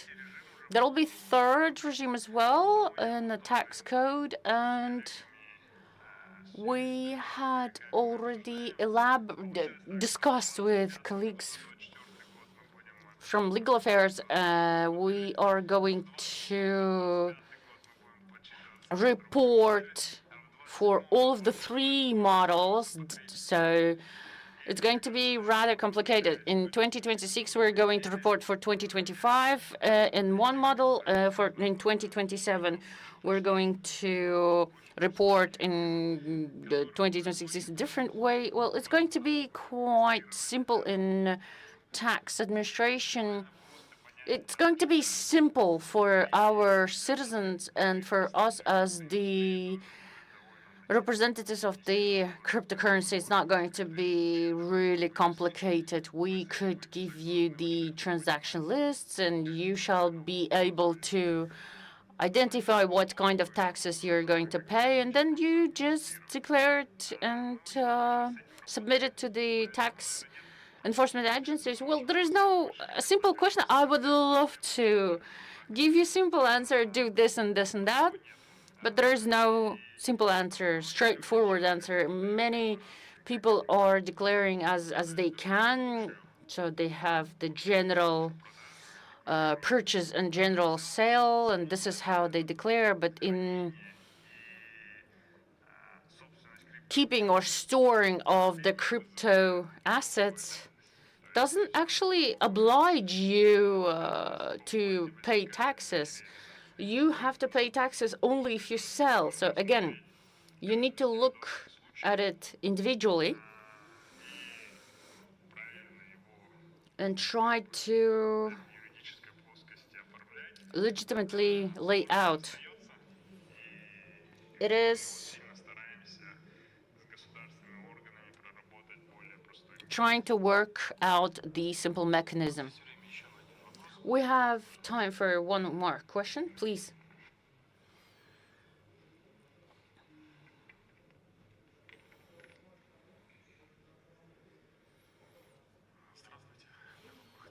My name is Bakhchan. I'm advisor of the BRICS President Alliance. So I was on website Binance. It is really difficult to register. How you could optimize this and make it simple. In Kyrgyzstan, there are also a crypto platform. Russian Federation, of course, conduct operations. They're A7, A5. It's the stablecoin rubles. On Financial Times, there was an article that $3 billion worth deals are transacting there. So what is your opinion regarding this? And third question is the information that we input into your website.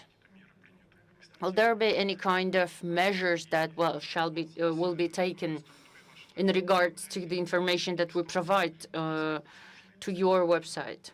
Is there any consequences? Will there be any kind of punitive measures that could be applied?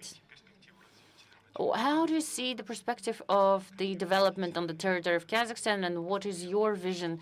Since I'm coordinating in BRICS the matters of crypto assets, I would like to know how safe is that? We are developing the structure, and it'll be interesting to hear your opinion, your perspective, and where the Binance is going.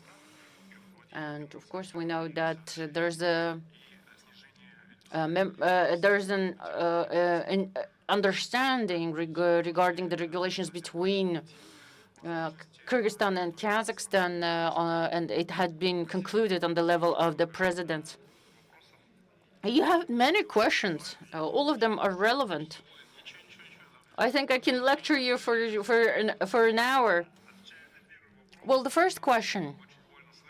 It is really painful to hear that it is really difficult for you to register on Binance. We tried to make it simple for citizens of Kazakhstan using identification number, and it is quite a easy pathway as in banking system. You will receive the short message and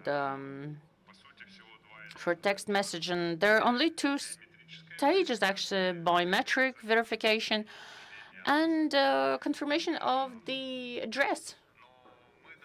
But yeah, we work on eliminating those additional unnecessary steps and try to make this experience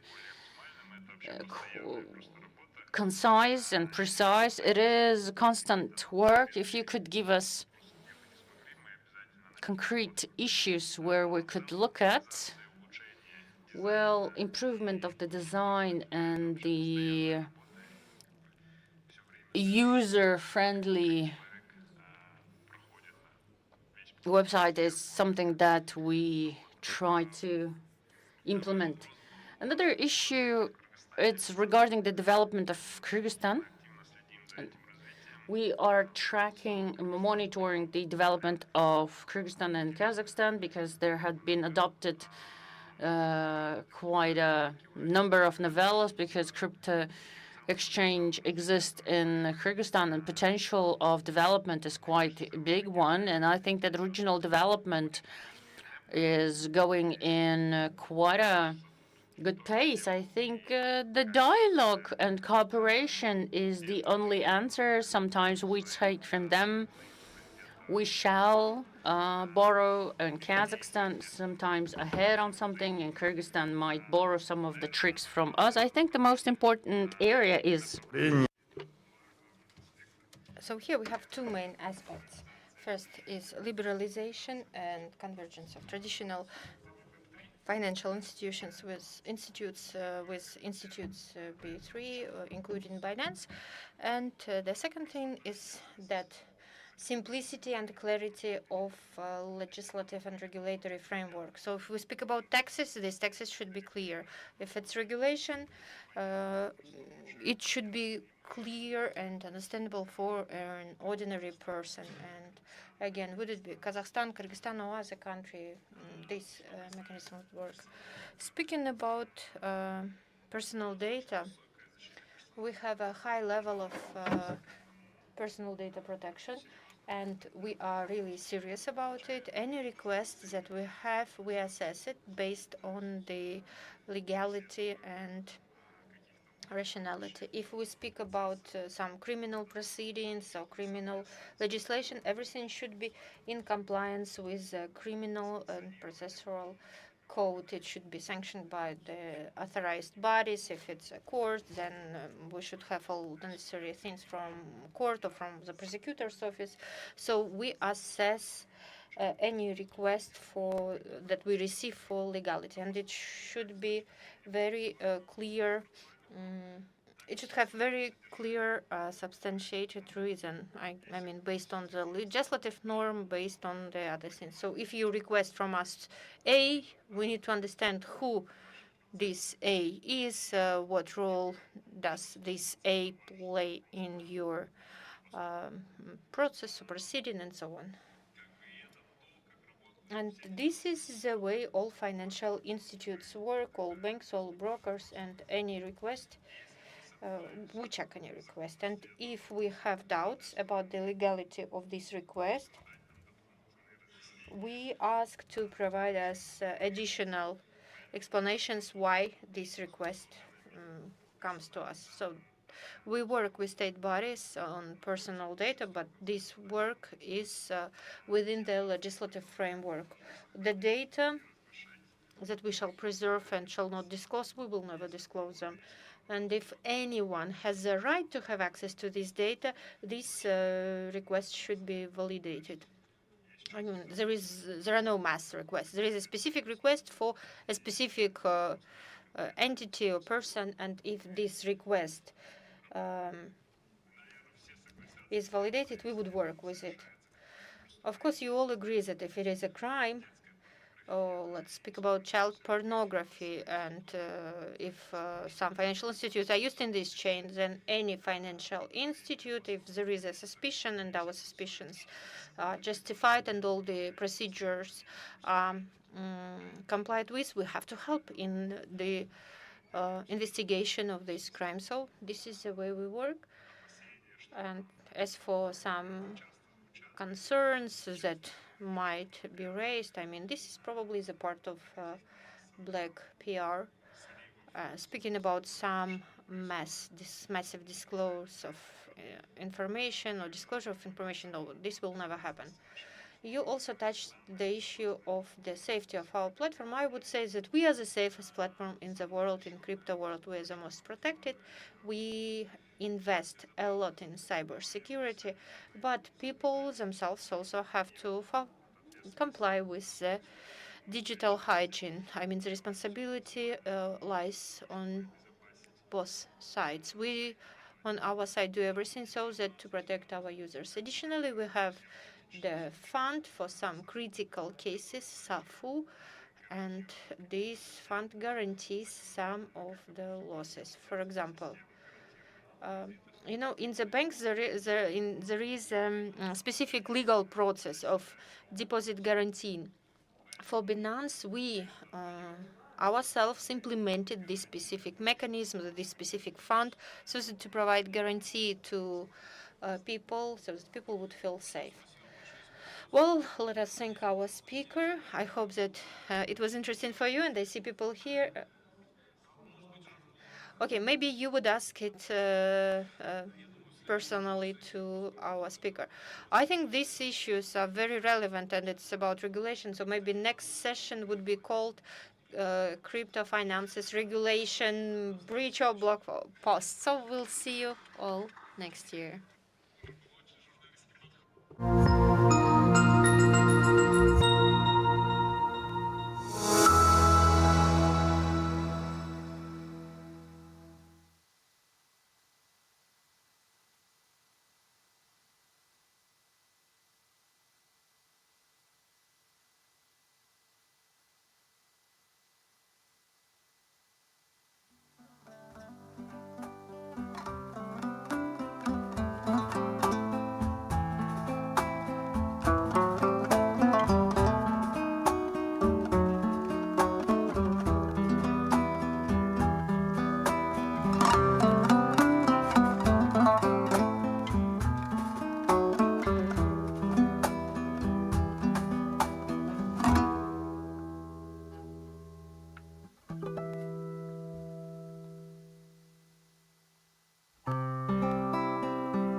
ITS is an international hub of liquidity and opportunities. Made in Kazakhstan, growing stronger with AIFC. The market has practically absolute liquidity, which enables any investment or speculative strategies to be implemented. ITS's infrastructure includes its own central depository and central counterparty. The availability of thousands of ITS investment instruments provides opportunities to diversify investments. An extended trading session allows investors to act upon financial news when other markets are closed. We operate in accordance with the AIFC rules, providing our clients with transparency and reliability. ITS has the largest turnover among the stock exchanges in Kazakhstan. ITS indexes grow along with global indexes. Be inspired, invest, and lead with ITS.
ITS is an international hub of liquidity and opportunities. Made in Kazakhstan, growing stronger with AIFC. The market has practically absolute liquidity, which enables any investment or speculative strategies to be implemented. ITS's infrastructure includes its own central depository and central counterparty. The availability of thousands of ITS investment instruments provides opportunities to diversify investments. An extended trading session allows investors to act upon financial news when other markets are closed. We operate in accordance with the AIFC rules, providing our clients with transparency and reliability. ITS has the largest turnover among the stock exchanges in Kazakhstan. ITS indexes grow along with global indexes. Be inspired, invest, and lead with ITS.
Так, қайырлы күн, құрмет. Good day, dear ladies and gentlemen. Welcome to Astana Finance Days. I'm glad to greet you at our panel session, Creative Capital, Transforming Ideas into Assets.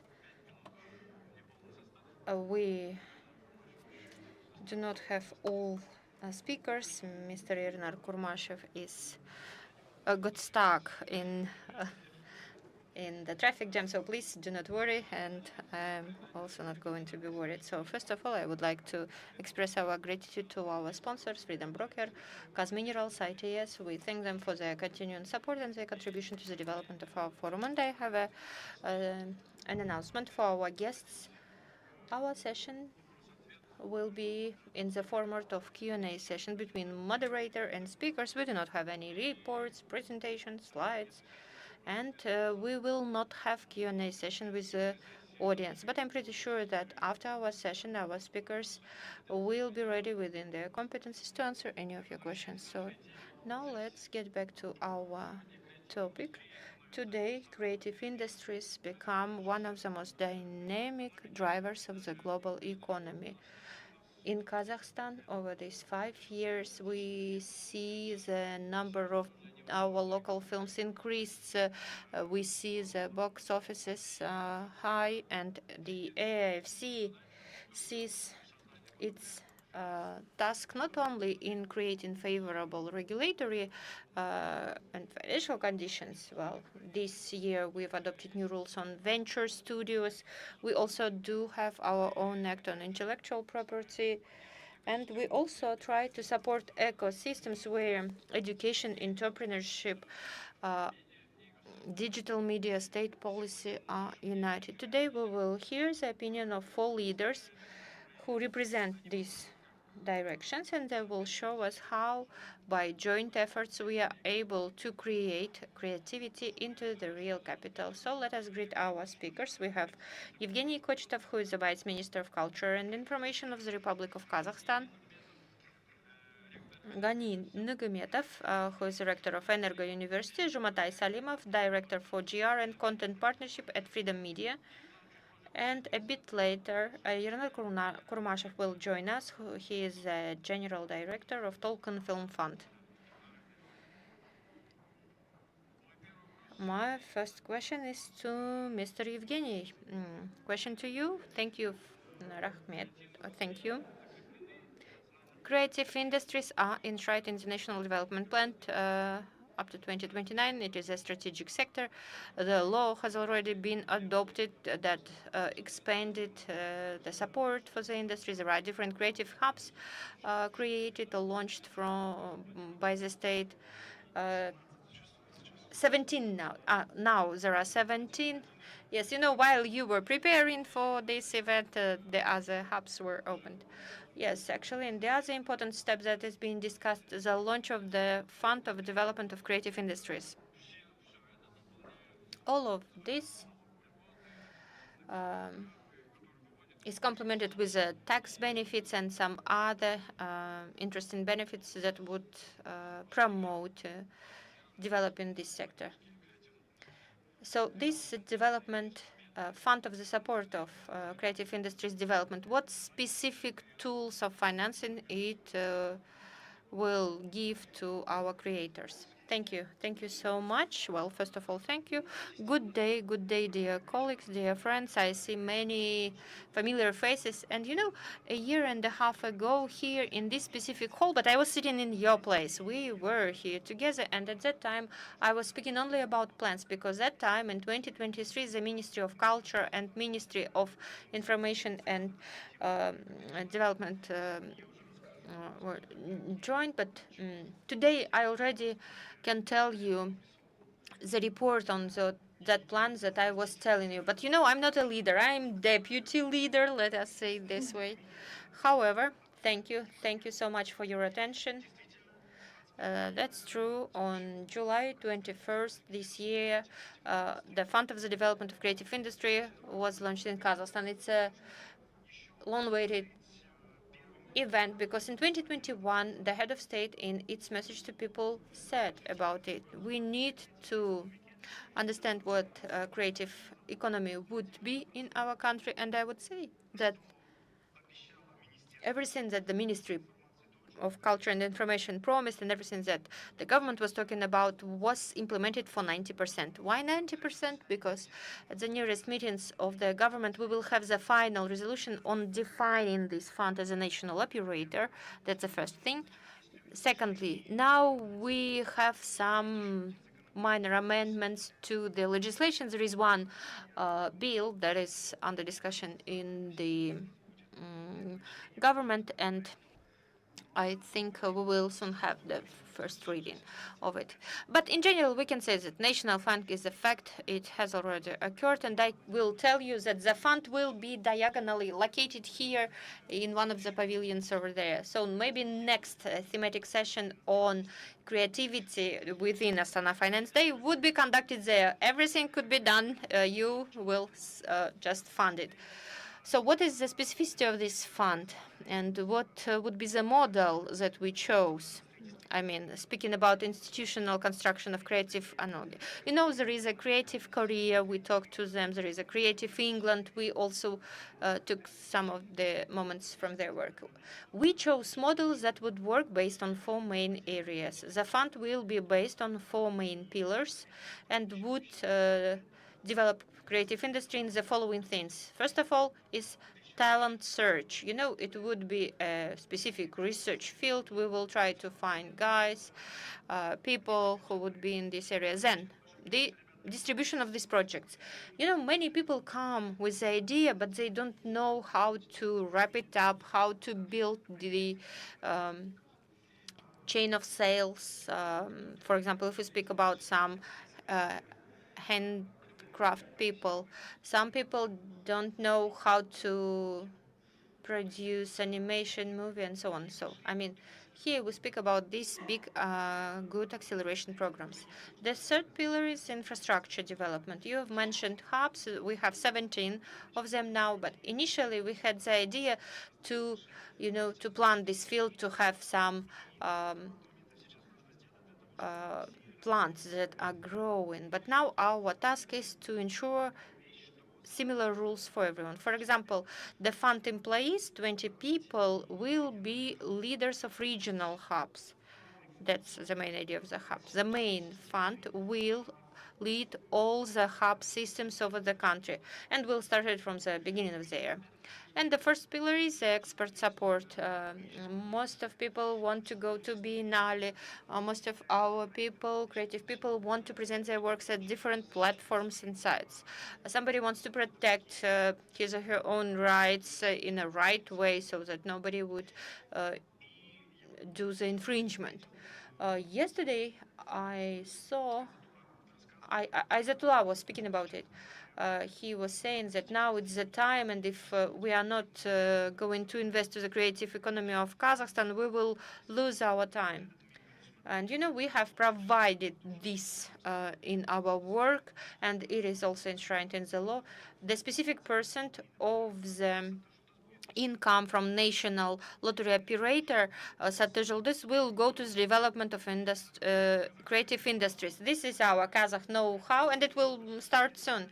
And this is actually a very good step. So we were trying to do it, and now we are able to do it. And our goal is to make the distribution of this money transparent for people who need this money. Of course, a specific share would be given based on some specific terms, again, depending on the urgency, depending on the need. Of course, nobody would just throw the money out.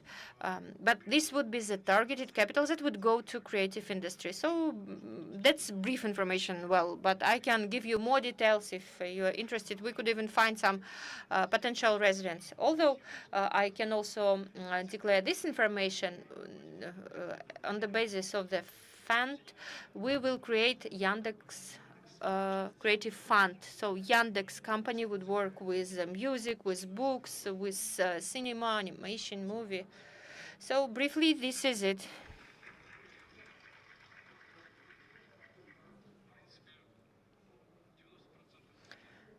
Well, you have already told us the information for 90%. We, as a country that tries to think 5 years ahead, and again, taking into account international practice and international experience of Korea, what state initiatives in the nearest 3-5 years becomes a basis for the creative industries to become the full-fledged and equal sector of economy like oil and gas, finances, and what, you've told us, but what's next? Well, first of all, right now we work on the strategic document, the strategic document of the development of creative industry up to 2030.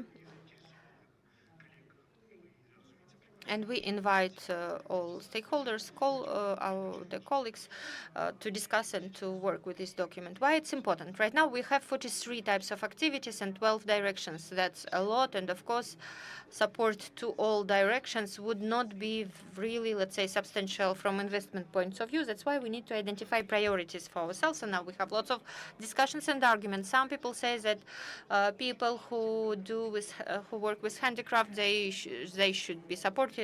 And now we look at SMEs that work in creative industry, and the total number is about 50,000. Now the increase is 40%. So we have lots of enterprises. These craftsmen or artisans should be supported. Some say this should be the priority. But again, first of all, we need to identify the priority. Who shall we work with? Who shall we invest in? And who could be a good success for us? That's the first thing. The second one, the incentive measures. Last year, it was a special tax regime, and some specific areas would be included there, but we didn't expect that the market would respond to this. We had some arguments. Some people say no need to include their movie people. Okay, now we don't take these movie people, but we update the list of enterprises that would work on a special tax regime starting from January 1st within the new tax code. Mainly it's B2C sector. Why we do it and why it's important for us? We saw that the market responded good with regard to it. 17% of growth. This means 10,000 enterprises, and this increase is due to the measure. I mean, it's not just enterprises started to be registered. These are businesses that work really, and they are moving out of this gray area or dark area. Then special tax regime. We are able to maintain the state support measures for movie industry. Now we will just revise some mechanisms of providing the status national to the film. There is a specific norm, and it is a hidden one. I was telling to Yurnar, although he didn't know about it before, although he's dealing with the movie. If the producer has a national status of film producer, he or she, is not paying the corporate income tax, and there are some other benefits. So we will try to preserve this norm. By the way, I was telling to Yurnar when we were in Korea, it was a motherland of creative industry, and he was very happy to hear this information. Well, this would be a great gift. This is the maximum we can do. Now we'll do it in the nearest, up to January we are able to do it. These are measures that will be implemented. Thank you. My next question is to Mr. Gani, to you. Based on Energo University, we have a Park of Creative Industry and also the branch of New York Film Academy. In the world, there is New York Film Academy, LA New York Film Academy, and another one is in Kaskilen. And now there are areas that we already had started launching and developing. It's the animation, it's the filmmaking. So we already have built some international connections, and of course, education will become the driver of the economy. How the launch of the New York Film Academy makes the foundation for the integration of the creativity, technology, still, etc. Well, I'm not a leader of the creativity. Well, you're the second person who's telling us this. I'm not a creative person. You pay money, though. Well, the thing is that I am, because of Jumin. Dana Jumin, as far as I remember, he was the one who had developed the concept of the, in effect, of the creative industry. He left because of the several reasons, and now he is in the private sector, and the ideas remained on development of the creative industry. Well, we already had, chewed off all the meat from the bone, from the terminology creativity. There is quite a wide range of different areas. So how our university is linked to creativity, why we decided to go to creativity sector.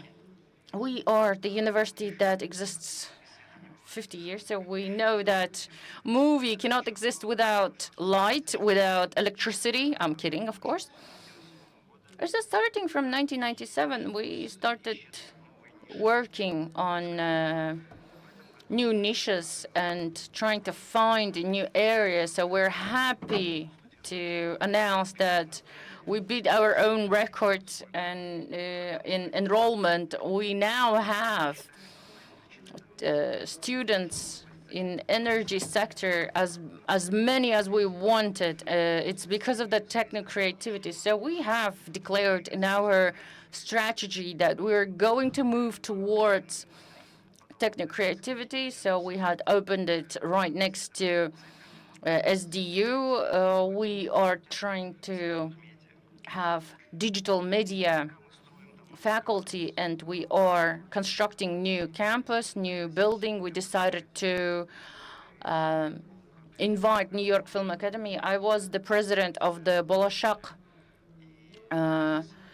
scholarship right after Sayasat Nurbek, and they were thinking about it. I still had some connections to pool, so I invited New York Film Academy. A lot of ministers actually tried to do that, but as a private initiative, it somehow did break through. So 27th of September, we are going to open the new campus, and that's going to be the only one in Central Asia.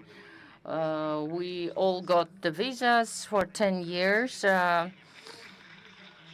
We're very happy that 10 teachers, instructors, and professors who were in Inception, Batman, Jurassic Park, they're great specialists. They got visas, and they're coming to teach our students, and that will actually give impetus for the development of the creative industry. So first and foremost, creative industry needs a support. I'm very happy that there are some of the incentives and initiatives. We were the first ones who had adopted some of the legal framework, but there was some, let's say, stagnation points. But at the same time, I was going last week to talk to director of the park because many things actually had been copy-pasted from our document. They actually open about it. They said that you adopted, then we adopted your document, so we copied it. They're not modest, but they said, but we went forward. You stagnated, we went forward. And now they have the network of the creative hubs, so they are developing hubs all over the country. In Uzbekistan, I have met the managers of the Fund of the Development of Creative Industry, which is actually under the management of the daughter of the president, Saida Mirziyoyeva, and they had created a department of the development of creative industry. So this centralization is actually was the win-win situation. From one center, they manage whole culture of Uzbekistan. They support all of the initiatives, all the projects. Biennale, for example, within 40 years, UNESCO Forum is going to be held there. So they're active, and we shall keep up. We shall not be lagging behind, and the ministry understands that. And we are competitive. Everyone is looking at us, and we are looking at each other. We try to be first ones in the sector, and when they have heard that we had opened NIFA, actually in Uzbekistan, they looked at each other. They said, where we were, why they're opening first. So it is the healthy competition. We, as a private project, try to make contributions. Thank you so much. This is the milestone for Kazakhstan, for our region, I think. And the second question is regarding the recently, Bollywood also had announced the cooperation. How is it going to open the doors for the talent? So this is the private ecosystem of the creative industries. It's the pavilions that are going to be built. This is going to be the core of the ecosystem. Is going to be the faculty, education faculty. So this is our partner, New York Film Academy is the partner that we are going to deepen our partnership, and our part had allocated the grants and scholarships for talented students. I had already conducted interviews with the 3D animators and game designers. So this year we are allocating scholarships, $18,000 per student. We're going to also conclude contracts for 3 years that we're going to work together after the graduation and implement a joint project. Congratulations. Thank you so much. The next question, Jumatai, for you. Market of the digital content in Kazakhstan is developing quite rapidly, and our Kazakhstani streaming platforms like iTube, Cinemax, and TV Plus is already working, and they have their own format of the approach. And Freedom Media, for example, is going to be quite serious announcement that is going to compete with international and local services. And it is important that we're not talking about just the content, we're talking about channel distribution. So the question is, how the new platform, Freedom Media, going to be different, not only from Kazakhstani, but also international players? Evgeny, thank you so much. Hello, everyone. Jumontai Salimov. I'm very happy to see my old friends and familiar faces. I'd like to give a side comment. In the sphere, I worked as a civil servant and government in GR and government relations. And you said that I'm actually hanging out here for 2 years. The patriot of Astana. I know that creativity is actually in Almaty. You know, according to our format, for example, in Astana, we're supposed to be in the jackets because I thought the vice minister is going to be there. I'm not going to risk. But in Almaty, for example, the format is completely different and setting and establishment. Almaty. But Astana also has creative people. Astana has the sets for the film making. It's just a side comment. Because we talk about top-down, we say that ministry is creating cool fund. Out of panel session, for example, 2 Almaty person, I work in Almaty mostly. We came here in order to discuss it in Astana. I understand that we need to be next to the government. But maybe next time we shall actually conduct this kind of sessions in Almaty. We talk about creativity and measures of the incentives. Well, again, actually, both of us are from Astana.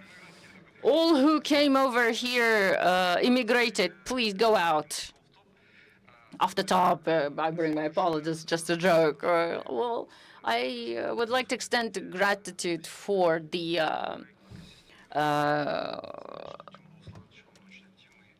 attention that you have given to our project, and if you would like to expand the our industry, it is something that you have to do. And I really like the question, what is the characteristics that makes us different? The first thing is the content. If you know Netflix, it's just it has everything but nothing of ours. Same thing with Disney Plus. We are the young project. We're very proud. We already releasing our projects, and we are very proud by our regionals. We have 10 projects that we are going to release step by step. And Alisher, who knows Alisher? Please clap. Well, Alisher is actually doesn't have the followers here. He's talented script writer, and under his management and supervision, there's a team who work, and we are quite serious about the voicing over and voice acting. And in the voice acting, he's the director of the voice acting, and he is the enthusiast of it. And we had actually the experience to adapt the scripts. This is the third, actually. The first category is the content. Another thing is the technical side, standalone service, but we are going to be super app. So our client is the user of the Freedom instruments and tools. So probably you use super app Freedom, right? You are on high. You're high about cashbacks. So we have integration of online cinema theaters, and it's going to be different from Netflix. We are the part of the ecosystem. Once you enter to Super App, you want to purchase the air flight tickets and other things, you will have this services. Another thing is the support of the local industry. Netflix comes here, sell their super content, they would charge us and then go away. But we create the local content, we attract the local creators from the technical technicians, specialist actors to directors from local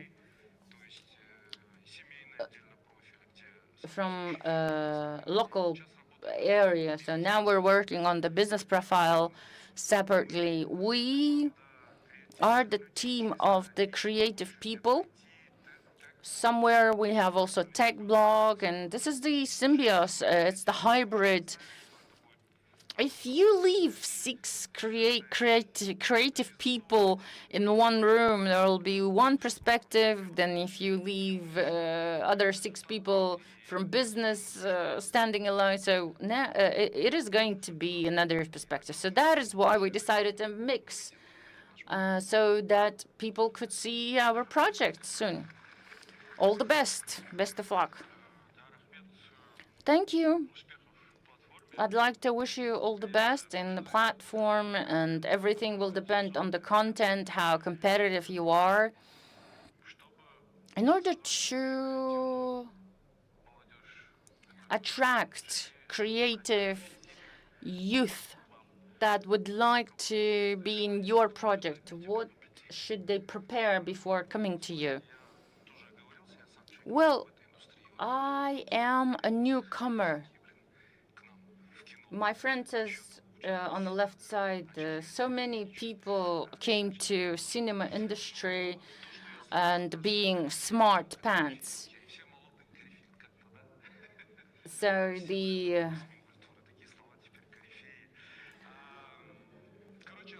so oldies, well, okay, not oldies, maybe smart pants. Okay, let's call our smart pants.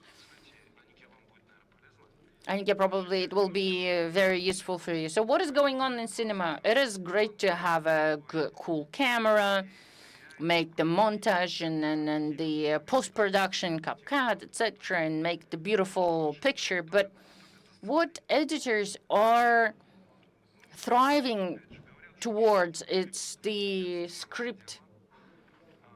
And Zhurgenev, for example, university, the script writing faculty is already abandoned and demolished and ceased existing. And a script writer is a person who is writing 24/7. You don't see this person. You don't. But this is something that nobody wants to do, let's say. But Timur Bekmambetov had a project, for example, that he made on his phone. But he had a great script. He had a cool project. So I think that if you can have the best technologies, but if you don't have a good script, you cannot have the deep level. There is no drama. There is no deep conflict. Now, Yandex Kazakhstan had concluded with us the contract. Now they're going to allocate the school scholarships for the script writing. What kind of ministry exists in other countries? We haven't even had the time to think, but they have already addressed the issue. We didn't even recognize the issue, but they have already addressed. Guys, I worked 10 years in civil service, and this kind of proactive people don't really exist there. Thank you so much for being proactive. Yernar, I would like to address my question to you. First of all, Yernar Khumashev is with us now. Creators are always late. It's okay. They don't care whether vice minister is on panel discussion or not. So Tukhul, this fund became the fund that had replaced their bonds on AIX, where Khalq Finance became the investor. I would like to congratulate you with this milestone. It makes the cinema as the institutional capitalized asset, and recently fund included into their deal they are going to invest Duster, who had already seen the first part. It's going to be the sequel is going to be issued soon, and it is you have set the bar high actually, and it shows that we have to attract professional investors into the cinema. How do you find the balance between investment attractiveness and the creativity? I bring my apologies for being late. Today we had actually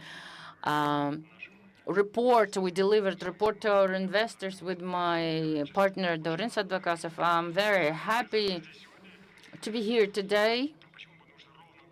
Why? Because 1 year ago, here, together with Darmer and Evgeny, we were here, and I was elaborating on perspectives in cinema industry, and we been discussing about the perspectives and the potential projects, and I have said that we have an idea to launch a fund, and after a year we already came to outcomes that we have expected, and it is already registered in AIFC and Tolkien Film Fund. It's the first fund in creative industry that is directly and primarily is dealing with investing into the production of the cinema and animation for the cinema theaters.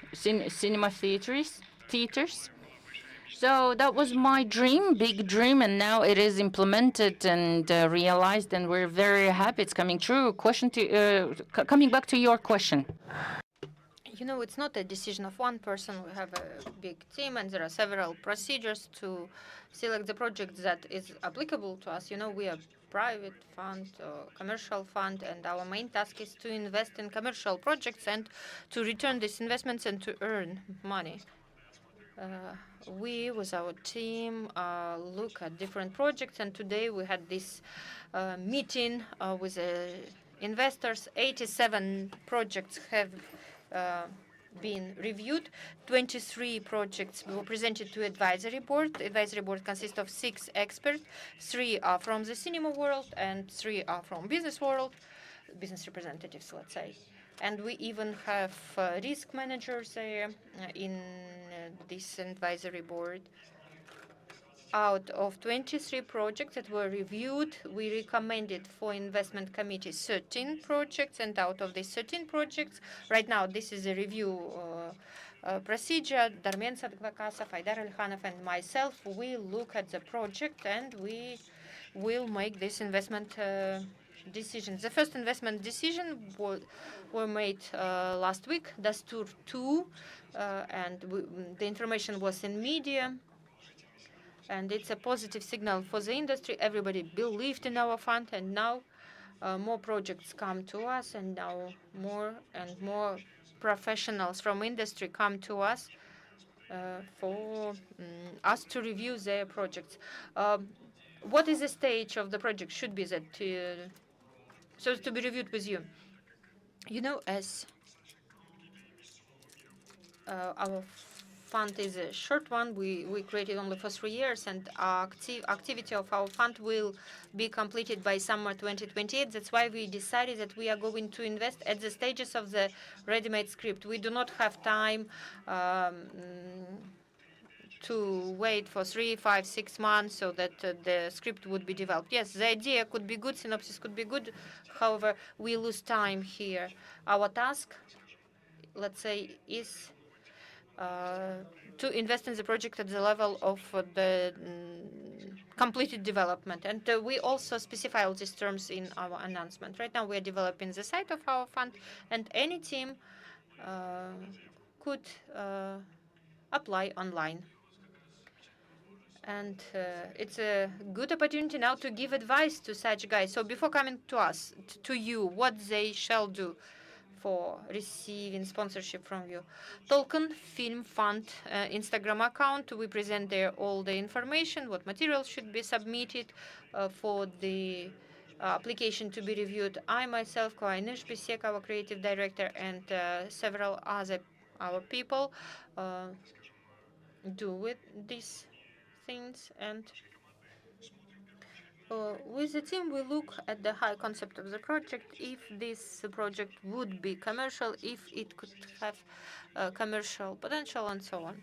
You know, when we see that the project is art house, probably it's more for festival movie, and we, deny or decline such requests. And then advisory board would decide, shall this project be recommended for investment committee or not. If I'm not mistaken, there is a news that you are planning to open a second fund. Now we work at the concept of the second fund, and we understand that creative industries have colossal potential due to the development of technologies. Just yesterday, Ayatollah was saying that if previously,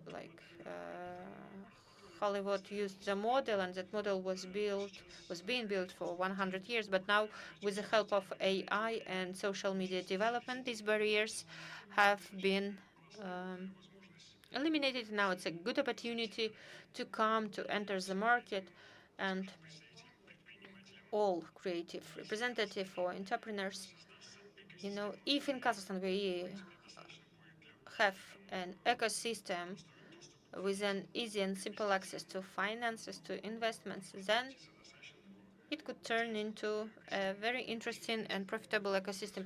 I really like the way IT ecosystem develops in Kazakhstan. IT specialists might have cool projects, and they are able to receive investments not only from the state but also from some venture funds and so on, and to participate in acceleration, to get some advice or consultations from experts, enter the international market, become unicorns. Hicksfield, guys from Hicksfield, they are at this